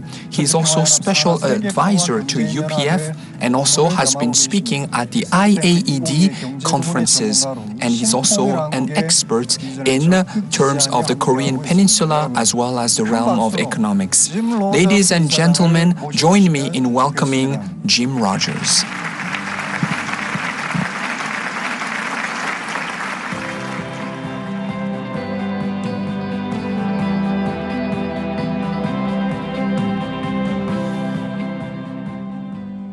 I'm Jim Rogers. It's a distinct honor for me to have the opportunity to participate in today's Rally of Hope and the launch of Think Tank 2022. I want to share a few words with you about an extremely important and exciting topic. First, let me just say a word of appreciation to the Universal Peace Federation for all its good work around the world, and to its co-founder, Dr. Moon, who I respect greatly. I also want to congratulate you on the launch of Think Tank 2022, an international alliance for a unified Korea dedicated to promoting peaceful reunification and opening up of the Korean Peninsula. Although I was born in the United States, I have certainly lived for many years in Asia now. I have watched the development of Asia over many decades, and I am certainly not referring only to China, but to Japan, Southeast Asia, Korea, especially Korea. And as the expression goes, Asia is where the action is, where the future is. The opportunity for development is immense. That's why I'm here. And in many respects, I believe we're only at the beginning of a long period of sustained development for Asia. Those who speak like Dr. Moon and many others of an Asia-Pacific era are dead spot on. And furthermore, in my estimation, Korea is at the very heart of this global transition. Now, of course, as we all know, unfortunately, we have some serious problems on the Korean Peninsula. The division between South Korea and North Korea has been there unbelievably frozen for more than 70 years. There are bitter and hard feelings on both sides. I hope we can open it up. However, there is also room for tremendous hope. Just imagine, can you imagine what it would be like if what is now the DMZ were open for highway and railway traffic? The opportunities for commercial development and cultural development would be unlimited. This also applies to the potential for an undersea tunnel between Japan and Korea, providing a railway and highway link between these two economic powerhouses. We could drive from Tokyo to London once the barriers start to come down. Once there will be an explosion of growth. Once we open the 38th parallel, it will benefit not only North and South Korea, but China, Russia, Japan, Asia, Southeast Asia, the whole world. Think of the savings alone that will come from demilitarization. If we don't have to spend money on tanks and guns, millions of people would be freed up to live positive lives, build factories, build schools, and improve the lives of everybody around. So once again, I want to congratulate the launch of Think Tank 2022, the International Alliance for a Unified Korea, dedicated to peaceful reunification and opening up of the Korean Peninsula. I know it's a great initiative. I fully support it. I am very pleased to know that there are going to be expert working groups to be established in various sectors, such as business, academia, media, diplomacy, government, arts, culture, many things. I look forward to the various meetings, conferences, and activities that you plan to carry out later this year. In closing, let me say that I have a great hope. The very near future, we will see a springtime thaw in the chilly relations between North and South Korea. Let us work together to bring about a new era in the relations between North and South Korea. I want to tell you that Hanban-do, the Korean Peninsula, will be the single most exciting place in the world. Once you open that 38th parallel, it will be it'll be the powerhouse of Asia. So let's open the 38th parallel. Let's have a big party. Let's sing and dance and all about the stage. Thank you, Mr. Rogers, for this inspiring message of hope and for offering to pay for soda. Let us give another round of applause for Mr. Rogers' inspiring message. And Mr. Rogers, he really loves Korea. And representing Dr. Hak Jahan Moon in 2019, he lives in Singapore, and I visited him personally. And we had a meeting in his house in Singapore. And Dr. Yoon explained about UPF and also the vision for IAED, and asked him to be an advisor for UPF and part of the steering committee. And he showed Dr. Yoon the room of his daughter. And in the room of his daughter, there was a poster, and he said, "Do you know this group?" And it was Blackpink. And I thought it was Blackpink. What is Blackpink? I didn't know it was a K-pop group. But the daughter of Jim Rogers really loves K-pop, and in particular this K-pop group called Blackpink. And he said because of his daughter, he loves Blackpink, and he would like to have a concert, Blackpink and other K-pop artists in the DMZ once the reunification of the Korean Peninsula happens. So today, through his speech, we could really see how invested he is in the peaceful reunification of the Korean Peninsula. Wouldn't you agree? Let us give another round of applause to Mr. Jim Rogers. And I'm so surprised, but right now around the world, we have about 476 different broadcasters and media that are taking an active interest into our event. And the reach is in the hundreds of millions. We think about 400 million people around the world. This is truly inspiring. Next, we will have our second congratulatory performance, and the second congratulatory performance will really represent Korean culture. It will be Samulnori from Kim Deok-soo as well as the Hanulim Korean arts troupe. Kim Deok-soo, he is really a representative of Korean Samulnori. He worked hard to make Korean culture known to the world, and he has also reinterpreted Korean culture, in particular Samulnori, investing 60 years of his life into developing this beautiful Korean percussion art form. And we can really feel the spirit, but also the culture of Korea. We hope that this culture of peace can expand and bear fruits through the peaceful reunification of the Korean Peninsula. Ladies and gentlemen, join me in welcoming Kim Deok-soo's Samulnori troupe.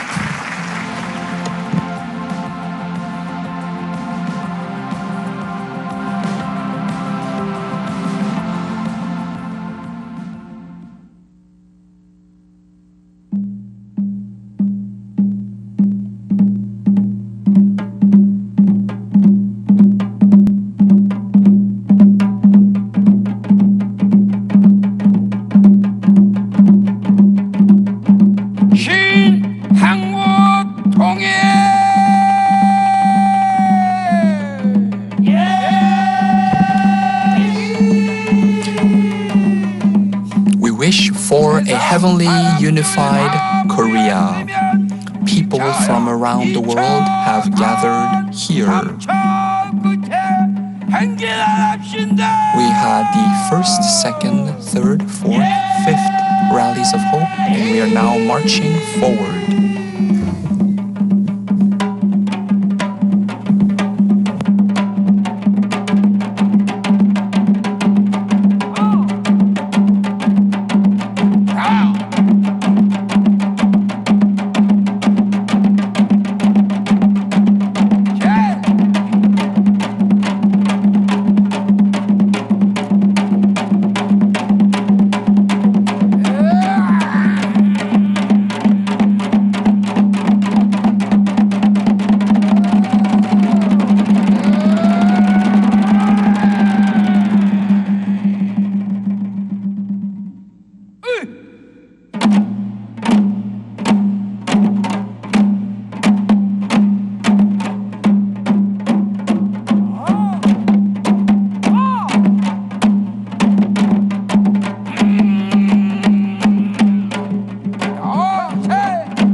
생각하고도 전정산이라네.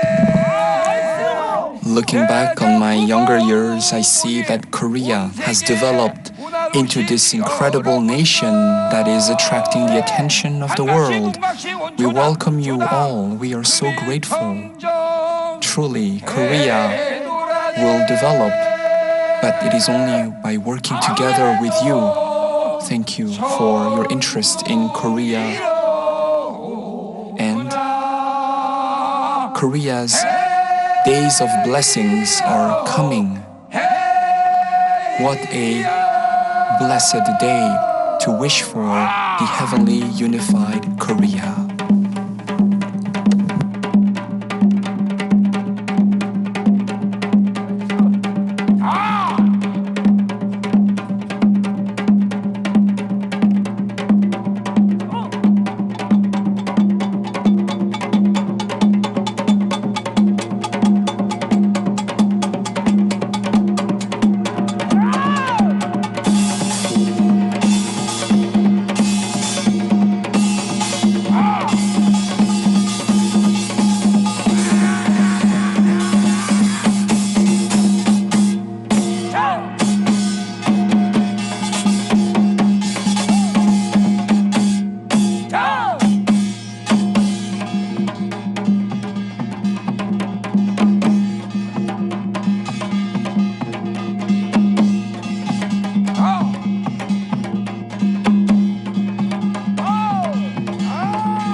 Let us put our noses to the grindstone, and by working hard, we can expand the prosperity of the world and connect Korea's fortunes to the fortunes of the world, but also realize mutual prosperity.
Thank you very much.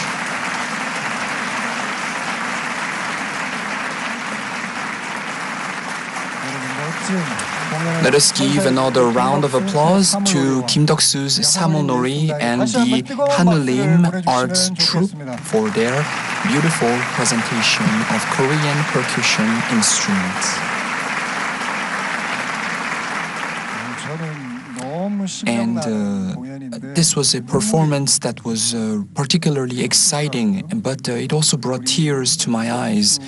And in particularly, Kim Deok-soo, meeting him really so close by, you could really see the sweat that he was shedding on the stage was a representation of the Korean Peninsula's history, the 6,000-year history of the Korean Peninsula, but also the earnest wish of the Korean people for the day of the peaceful reunification of this divided peninsula. Let us give Kim Deok-soo's Samonori team another round of applause.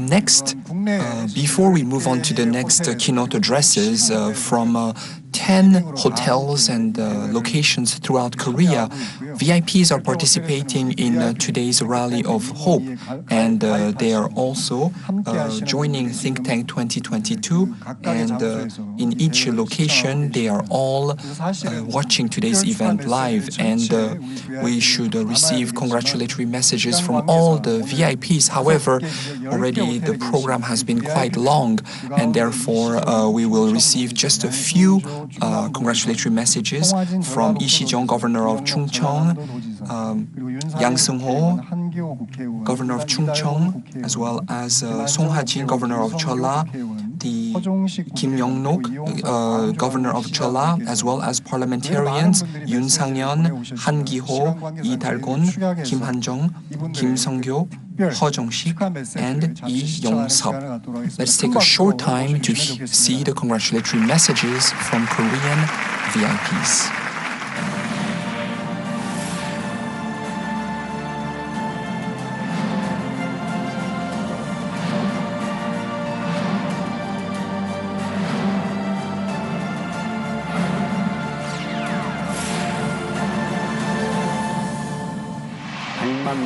I sincerely congratulate the hosting of today's Rally of Hope and extend my heartfelt gratitude to Dr. Hak Ja-han Moon and all those who made this meaningful 1 million Rally of Hope possible. I extend my sincere respect and gratitude to the Universal Peace Federation and Family Federation for World Peace and Unification for supporting nationwide peaceful activities. I sincerely hope that Think Tank 2022 plays a big role in bringing permanent peace on the Korean Peninsula and across the world. It is indeed good and reassuring to know that a consultative body that is bringing together wisdom from leaders around the world for peace and reunification has been launched. I will support and encourage your activities and also do my best for peace and prosperity on the Korean Peninsula. With the launch of Think Tank 2022 today, it is my sincere hope that wisdom from leaders around the world can converge and a milestone that advances the era of the heavenly unified Korea can be established. Think Tank 2022 is gathering intellectuals from around the world for the peaceful reunification of Korea, and I hope that the combined wisdom and ideas that come together will be of great benefit to the peninsula. I believe that the launch of this think tank is a reunification initiative of a higher level, and I support, the National Assembly supports your activities.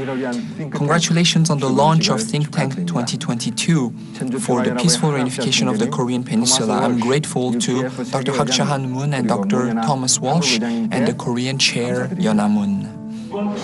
I hope this launching ceremony will present a vision that will lead to the prosperity for a unified Korea, and by taking the lead in this initiative, the peace on the Korean Peninsula can be brought forward. Think Tank 2022 consists of 2,022 intellectuals from around the world. Your role is very important, and as we prepare for a new era of peace, I look forward to joining you on this exciting journey. Universal Peace Federation has taken the lead in fostering various initiatives to solve conflict and realize lasting peace. In particular, this organization has made great efforts to promote the peaceful reunification of the Korean Peninsula. I hope that today's launch will be the foundation for greater advances in the reunification of Korea. Congratulations on the launch of Think Tank 2022. Each congratulatory message was very precious. Once again, thank you. Let us give another round of applause to the governors and parliamentarians from Korea. Next, we will now hear keynote addresses. The next keynote address will be presented by Dr. Mark Esper. The first presentation will be presented by Honorable Mark Esper. Mark Esper served as the 27th United States Secretary of Defense. He also honorably served in the United States Army. Following his retirement, he worked as Chief of Staff at the Heritage Foundation think tank and also took on diverse roles ranging from Army to policy. He also served in President Bush's administration as Deputy Assistant Secretary of Defense for Negotiations Policy, and from 2006 to 2007, he was the Chief Operating Officer and Executive Vice President of Defense and International Affairs at Aerospace Industries Association. And he has been greatly supportive of UPF's work, and also he received various honors, for example, as the Department of Defense Distinguished Civilian Service Medal, and also he served as the Secretary of the Army.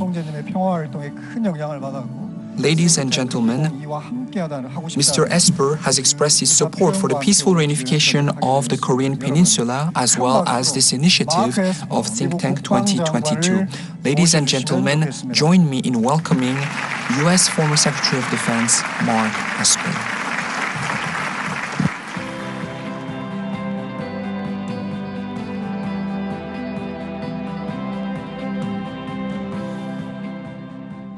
Distinguished leaders, ladies and gentlemen, thank you for the opportunity to address this year's Rally of Hope, an important annual event sponsored by the Universal Peace Federation.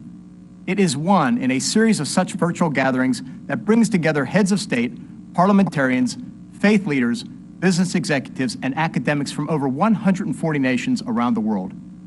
Its purpose is clear and noble: to foster a dialogue aimed at the peaceful resolution of differences, a dialogue that could lead to a much better world. I also commend the Federation for creating Think Tank 2022, a global expert working group to address the reunification of Korea. I also want to recognize and thank Dr. Moon, who founded the Washington Times with her late husband and continues her work today with the Universal Peace Federation. I understand she is focusing her energy on healing the great conflicts of our time, while also working to help strengthen America's role in the world. She has made it her life's work to see an enduring and peaceful reconciliation between North and South Korea. I'm sure that's a vision shared by many. Achieving that future begins with a strong partnership between the United States and South Korea.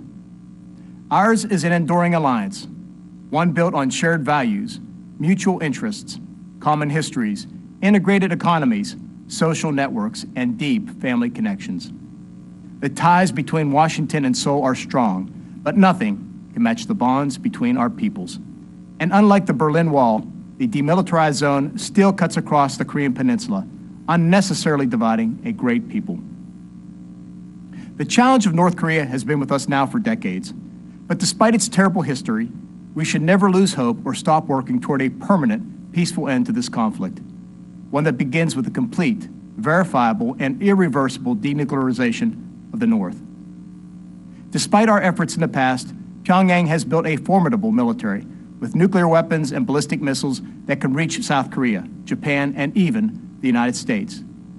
Yet unlike before, these last few years actually saw enough progress to give us some hope. While we didn't end the North's nuclear and missile programs or curtail its bad behaviors, we did see them halt their testing of long-range missiles and nuclear devices. Credit for this goes to leaders and diplomats from both our countries, those who were willing to meet with Chairman Kim Jong-un in a quest for security and peace. I was honored to play a part in these efforts, albeit ensuring that the United States engaged from a position of strength, that the readiness and capability of our military would bolster our diplomats, and that we were prepared to defend ourselves and our South Korean allies should things go badly. It is my hope that both our countries continue this important work together.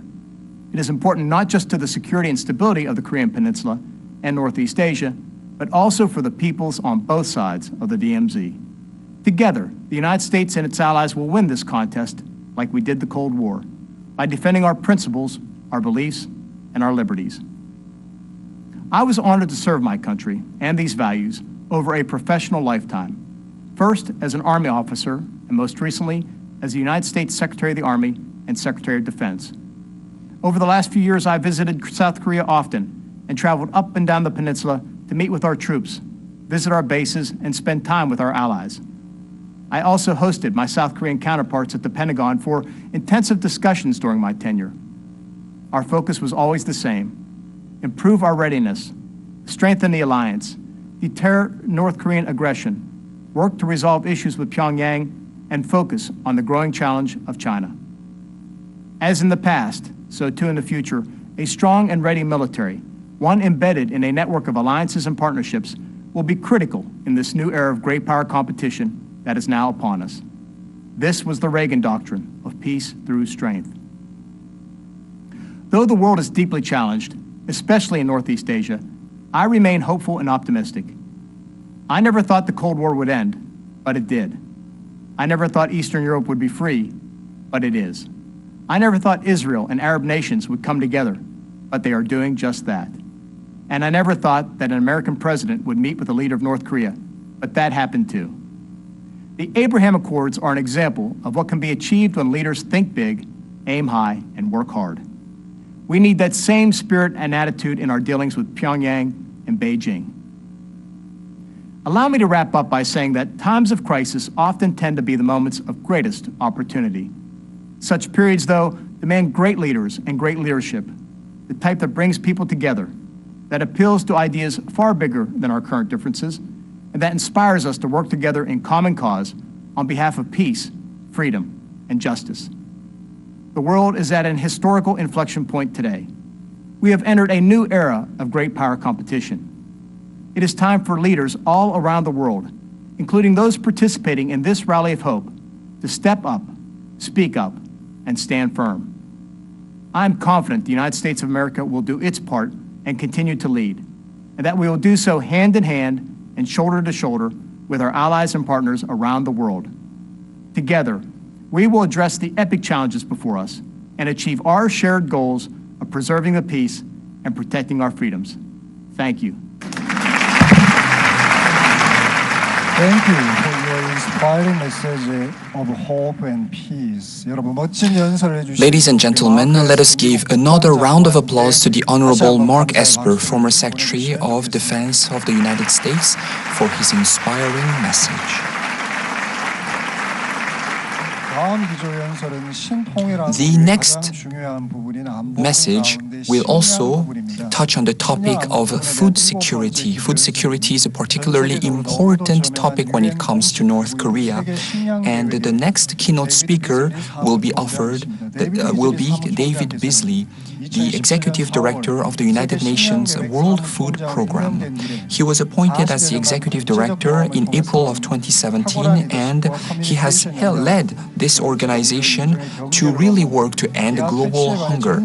And he has really led an incredible effort to solve food security and hunger around the world. And also, he has brought significant improvements and solutions to the issue of world hunger. In December 2020, the World Food Program was recognized for its contributions towards ending world hunger and was awarded the Nobel Peace Prize. Mr. Beasley attended the 5th Rally of Hope and has been supportive of Think Tank 2022 and Dr. Hak Jahan Moon's work for peace, especially UPF's work for peace around the world. Let us welcome the Honorable David Beasley with a round of applause.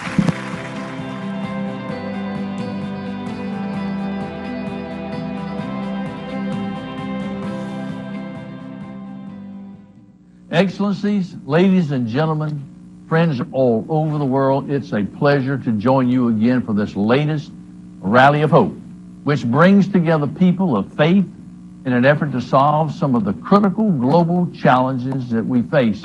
And I'd especially like to thank Dr. Moon and her team for making this event possible. Thank you very much.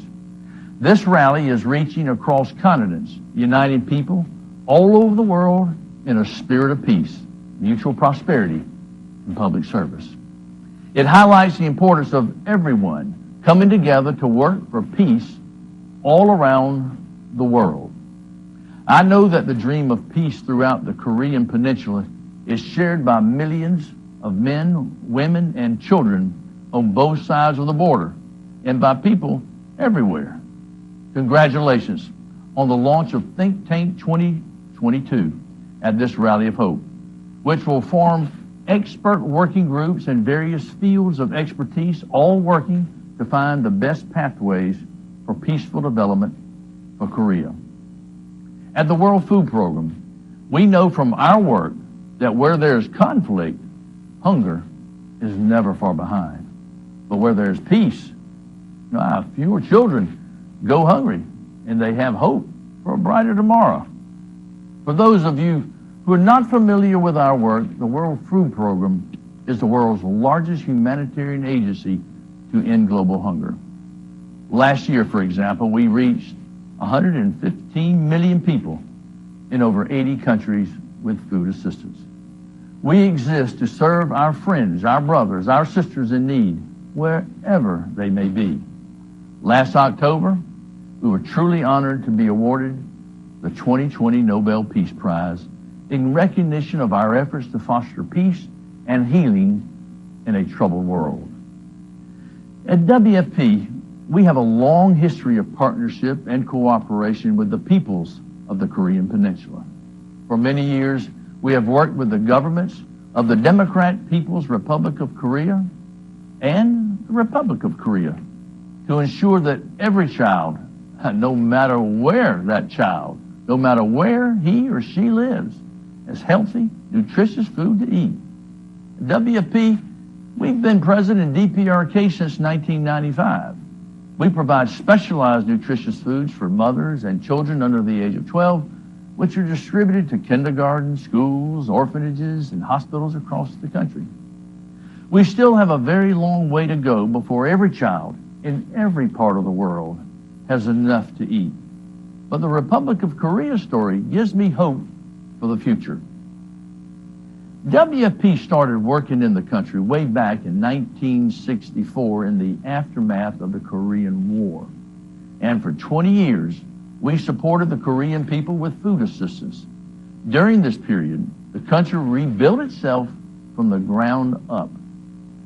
And in just one generation, the Republic of Korea went from aid recipient to aid donor. And today, it is WFP's 11th largest government supporter.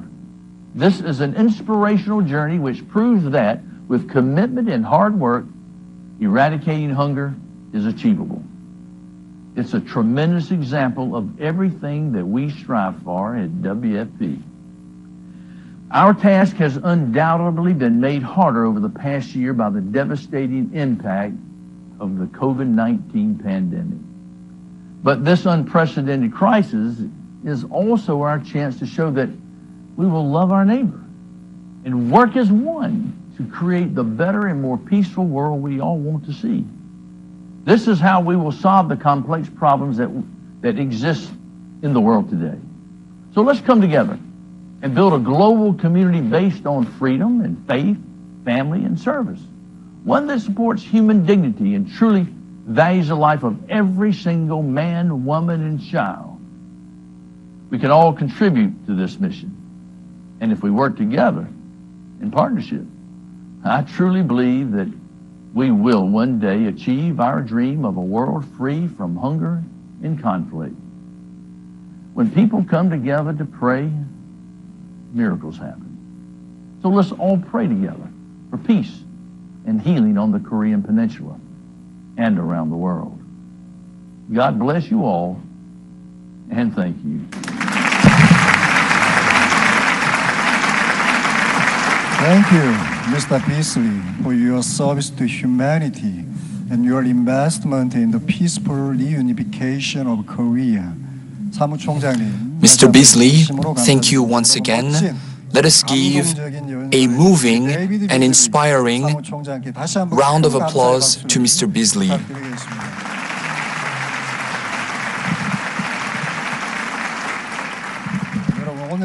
Ladies and gentlemen, we have now come to the last keynote address of today's launch of Think Tank 2022. The last speaker will touch on an important area of Think Tank 2022, which is public health. And at the time when the world is in despair because of the COVID-19 pandemic, Professor Sarah Gilbert, a co-developer of the AstraZeneca vaccine, will be offering an important message. She was one of the lead researchers, and she's a professor of vaccinology at the University of Oxford. And when the COVID-19 pandemic was engulfing the world like a tsunami, in less than a year, she was able to lead the efforts to develop a vaccine that was also approved by the World Health Organization. In particular, Professor Gilbert mentioned that the vaccine is a universal human right and should be provided at the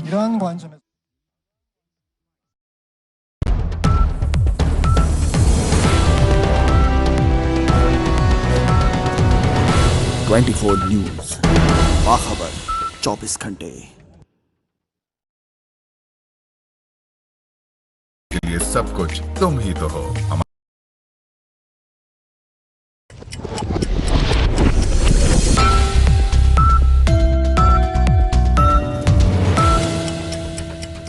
This headline news is brought to you by Ufone के लिए सब कुछ तुम ही तो हो। हमारी दुआ है तुम खैरियत से रहो।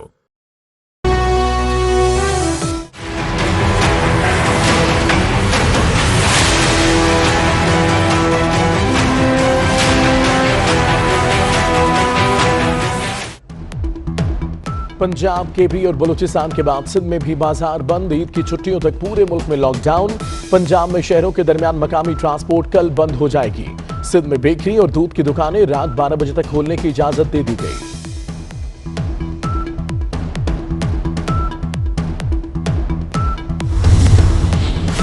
कोरोना से अमवात और नए मरीज। वायरस का आफरीत, एक रोज में 118 जाने निकल गया। 3,785 नए केसेस रिपोर्ट। मुस्बत केसेस की शरह 9.29% रही।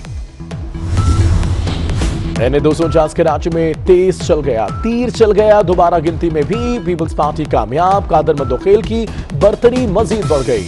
इलेक्शन कमीशन के मुताबिक कादर मंदोखेल ने 15,656 वोट हासिल किए। नून लीग के मिफ्ता इस्माइल ने 14,747 वोट लिए। और हमने पहले ही कहा था कि हक और सच की जीत होगी। रिपोलिंग का ड्रामा रचाने वालों को मुंह की खाना पड़ी। सईद गनी सियासी मुखालिफिन पर बरस पड़े। मुर्तजा वहाब की कादर खान मंदोखेल को जीत पर मुबारकबाद।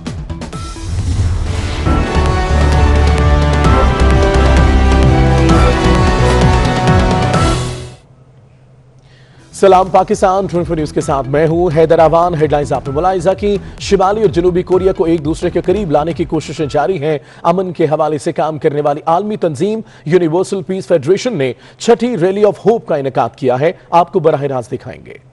New technologies was achieved more rapidly than many thought possible, and many new partnerships have been formed to produce the vaccines. The unprecedented need to produce enough vaccines for the world in a very short space of time has stretched resources and supply lines, resulting in delays in vaccine production and delivery. No country will be safe until all are safe, and some countries are now suffering greatly. In recent days, new agreements to move vaccine doses or the raw materials to make them between countries have been made, but we cannot rely only on vaccines to end the pandemic. Medical supplies are also being provided to assist with demand in the hardest hit countries. Until more people can be vaccinated, we must use non-pharmaceutical interventions to reduce spread of the virus by reducing contact between people. Lockdowns are hard, but they reduce infections and, in turn, deaths from SARS-CoV-2. For those countries fortunate enough to use vaccines widely, it is essential that we learn more about the effectiveness of the vaccines as they are rolled out. Clinical trials are needed to test the safety and efficacy of novel vaccines, but however promising the results, it is only when millions of people are vaccinated that we can understand how well the vaccines will protect the population. The UK took the decision to delay the second dose until 12 weeks after the first, and rapidly began to generate data on the effectiveness of this approach, with the oldest members of the population vaccinated first. Both infections and hospitalisation have dramatically decreased as a result. Vaccines have substantially reduced the risk of infection in care homes, in the most vulnerable part of the population. As the lockdown is eased, those most likely to suffer severe disease have been protected. We also now know that in people who are vaccinated and then become infected, virus transmission to others in the same home was cut by half. As the vaccines are used more widely, we must continue to gather data on their effectiveness over time, as well as to track the emergence and spread of new variants of the virus. We already know that the Oxford AstraZeneca vaccine is highly effective against the rapidly spreading UK variant. Efficacy may be reduced against the South African variant, but there is still the expectation that vaccinated people will be protected against severe disease and death. We need to know more. As we develop our understanding of the efficacy of the vaccines against new variants and the duration of protection offered by vaccination, the data will inform policy decisions and allow all countries to deploy the vaccines most effectively. It is also essential to monitor vaccine safety now that many millions of doses have been administered. The benefits of all the vaccines greatly outweigh the risks when virus transmission is occurring at high levels, but we must continue to collect data to ensure the safest use of the vaccines. There is still much to do to bring this pandemic to an end, but the number of vaccines now in use around the world is a source of hope for all of us. Vaccines have been a neglected area of medical research for some time, but the great need for them to protect us against coronavirus has resulted in an expansion of research and manufacturing capabilities. This puts us in a better position to react more quickly the next time that we need to. Deployment of non-pharmaceutical measures against coronavirus has also shown us how we may prevent the spread of influenza and other respiratory infections. Another vaccine that has been in development for much longer than the coronavirus vaccines is a malaria vaccine developed by my colleague at Oxford, Professor Adrian Hill. This recently demonstrated high efficacy in clinical trials in Burkina Faso and offers the prospect of being able to protect children in malaria endemic areas from this terrible disease. I would like to end by thanking the Universal Peace Federation for promoting peace and cooperation to unite countries through interdependence, mutual prosperity and universal values, and bringing particular attention to the leadership of women. It is essential that countries continue to work together at this critical time. Thank you for your attention. Thank you, Professor Zehra, for bringing hope and relief to the billions of people around the world affected by the COVID-19 pandemic. Thank you, Professor Gilbert. Thank you. Please join me in offering another round of applause to Professor Gilbert for her detailed speech about hope through the vaccine. And now, distinguished peace-loving leaders and citizens from around the world, we are now coming to the final entertainment, and the final performance will be offered by the Little Angels, a global arts troupe from Korea. 60 years ago, emerging from the wounds of the Korean War, Reverend Sun Myung-moon and Dr. Hak Cha-han-moon founded the Little Angels to present Korea's beautiful arts and culture, the spirit of love and the spirit of compassion of Korea to the world. The Little Angels have been with us from the first Rally of Hope to today's Rally of Hope. They have been showing the power and the importance of art and culture in fostering a culture of peace. Ladies and gentlemen, let us welcome the Little Angels.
Congratulations on the launch of Think Tank 2022.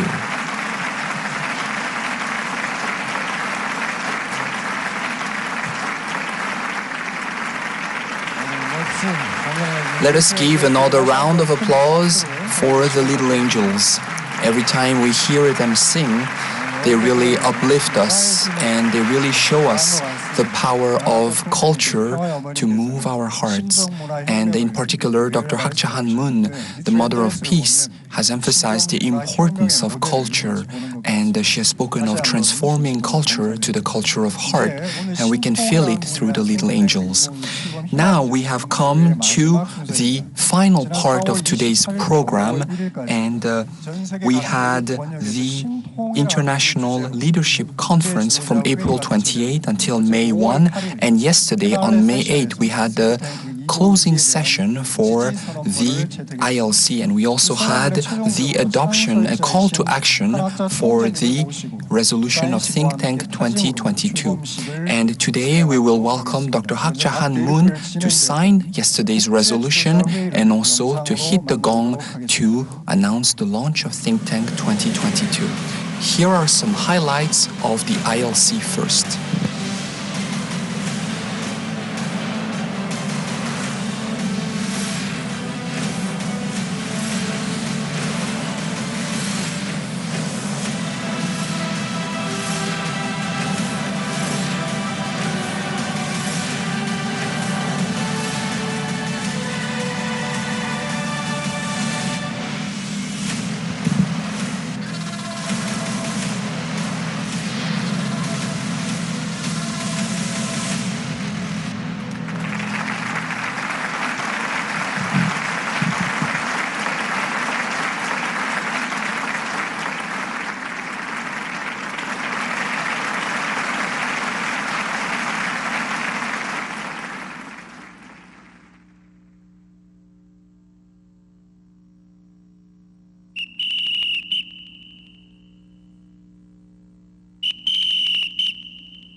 Ladies and gentlemen, peace-loving leaders, citizens from around the world, I humbly invite you to please rise as the co-founder of UPF, Dr. Hakchahan Moon, joins us on the stage to sign the resolution of Think Tank 2022.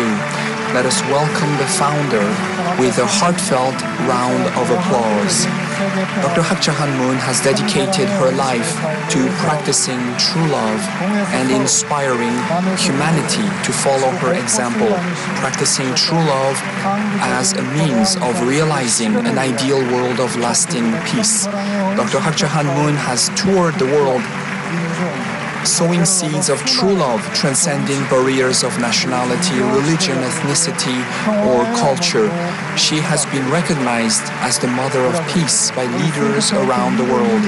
And in particular, she is bringing experts from around the world into an international alliance, Think Tank 2022, aimed at promoting a culture of peace in the different areas of the world to foster the peaceful reunification of the Korean Peninsula, and to a larger degree, the heavenly unified world. Let us once again welcome Dr. Hakchahan Moon, the mother of peace, the true mother, with a round of applause. And now, Dr. Hakchahan Moon is going to receive the resolution of Think Tank 2022 that has been signed by leaders from around the world, and all of the leaders going beyond the limits and the barriers of nationality, of religion and culture. They support the peaceful reunification of the Korean Peninsula and the realization of a lasting world of peace. Please take a look at the resolution on the screen. And now, Dr. Hakchahan Moon will sign the resolution. And now, as Dr. Hakchahan Moon, whom we call True Mother, will sign the Think Tank 2022 resolution.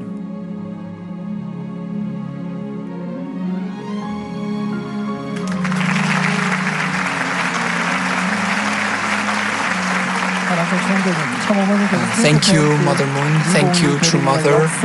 Thank you for signing this historic resolution that is bringing together experts from around the world into an international alliance for the peaceful reunification of the Korean Peninsula.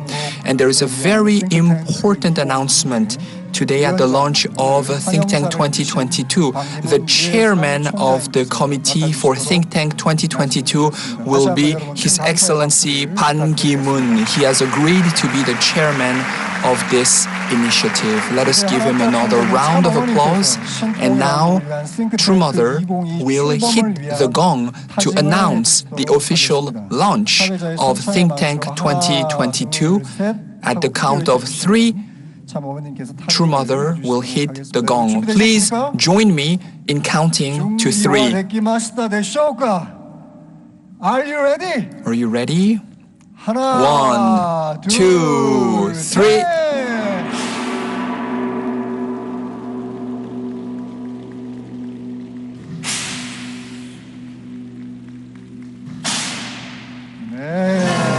Thank you very much. This is really an incredible alliance for a heavenly unified Korea. The Mother of Peace has signaled the launch of Think Tank 2022.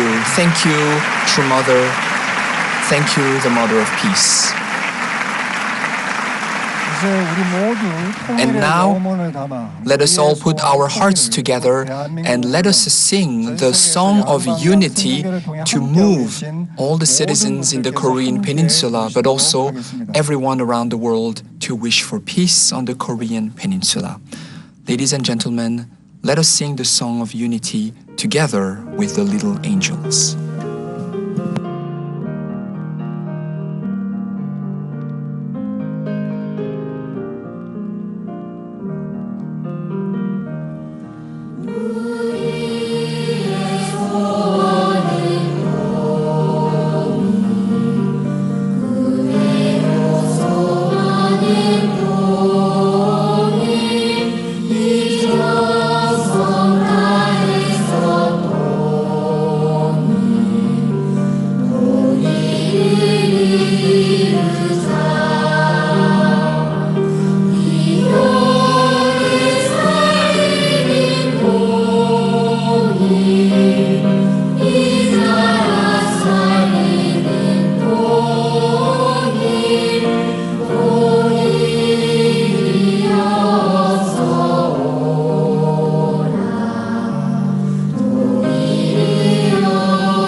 Today, we have come together to express our wishes to establish a strong foundation for the realization of a heavenly unified Korea and the peaceful reunification of the Korean Peninsula.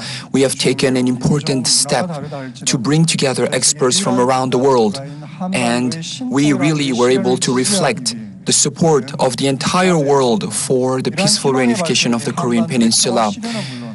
Today, we know that the realization of peace in the Korean Peninsula, in Asia, and around the world will bear tremendous fruits. Once again, let us give a round of applause to the Mother of Peace, the Mother of Unification, the Mother of Hope, Dr. Hak Ja-han-moon, to really express our gratitude for hosting today's meaningful and historic Rally of Hope. And now, Dr. Hak Ja-han-moon will recede.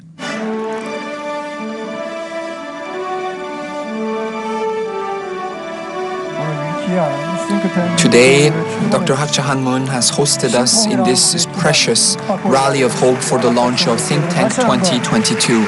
Let us give her another round of applause. Let us express our appreciation and our admiration for Dr. Moon.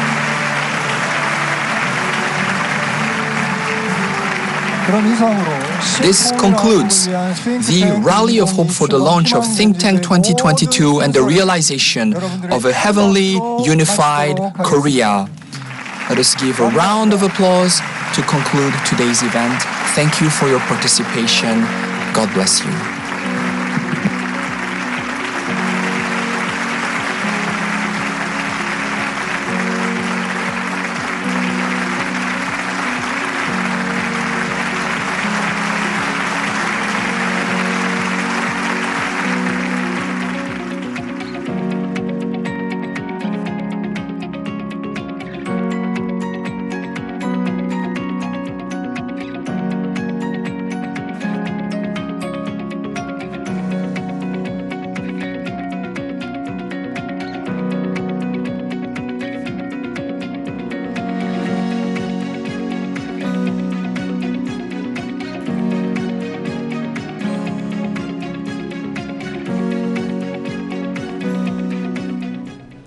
अमन के हवाले से काम करने वाली आलमी तंजीम universal peace federation ने छठी rally of hope का इनेकाद किया। आपने बराह रास्त देखा। यह वक्त है एक ब्रेक का, हमारे साथ रहिए। क्या हुआ? स्कूल में लड़कियों ने तंग किया। बैठो, ये देखो तुम्हारे बाल, इन्हें खींचो, मरोड़ो, तंग करो। इन्हें चोट लगती है? क्योंकि ये मजबूत हैं।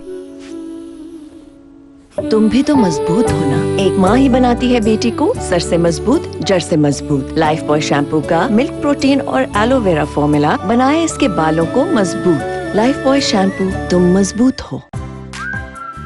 रेडी? ये पहनो। Oh no.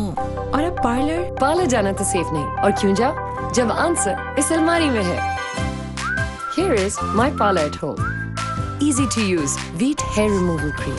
डेड स्किन हटाए और छोटे से छोटा बाल निकाले सिर्फ 3 मिनट में।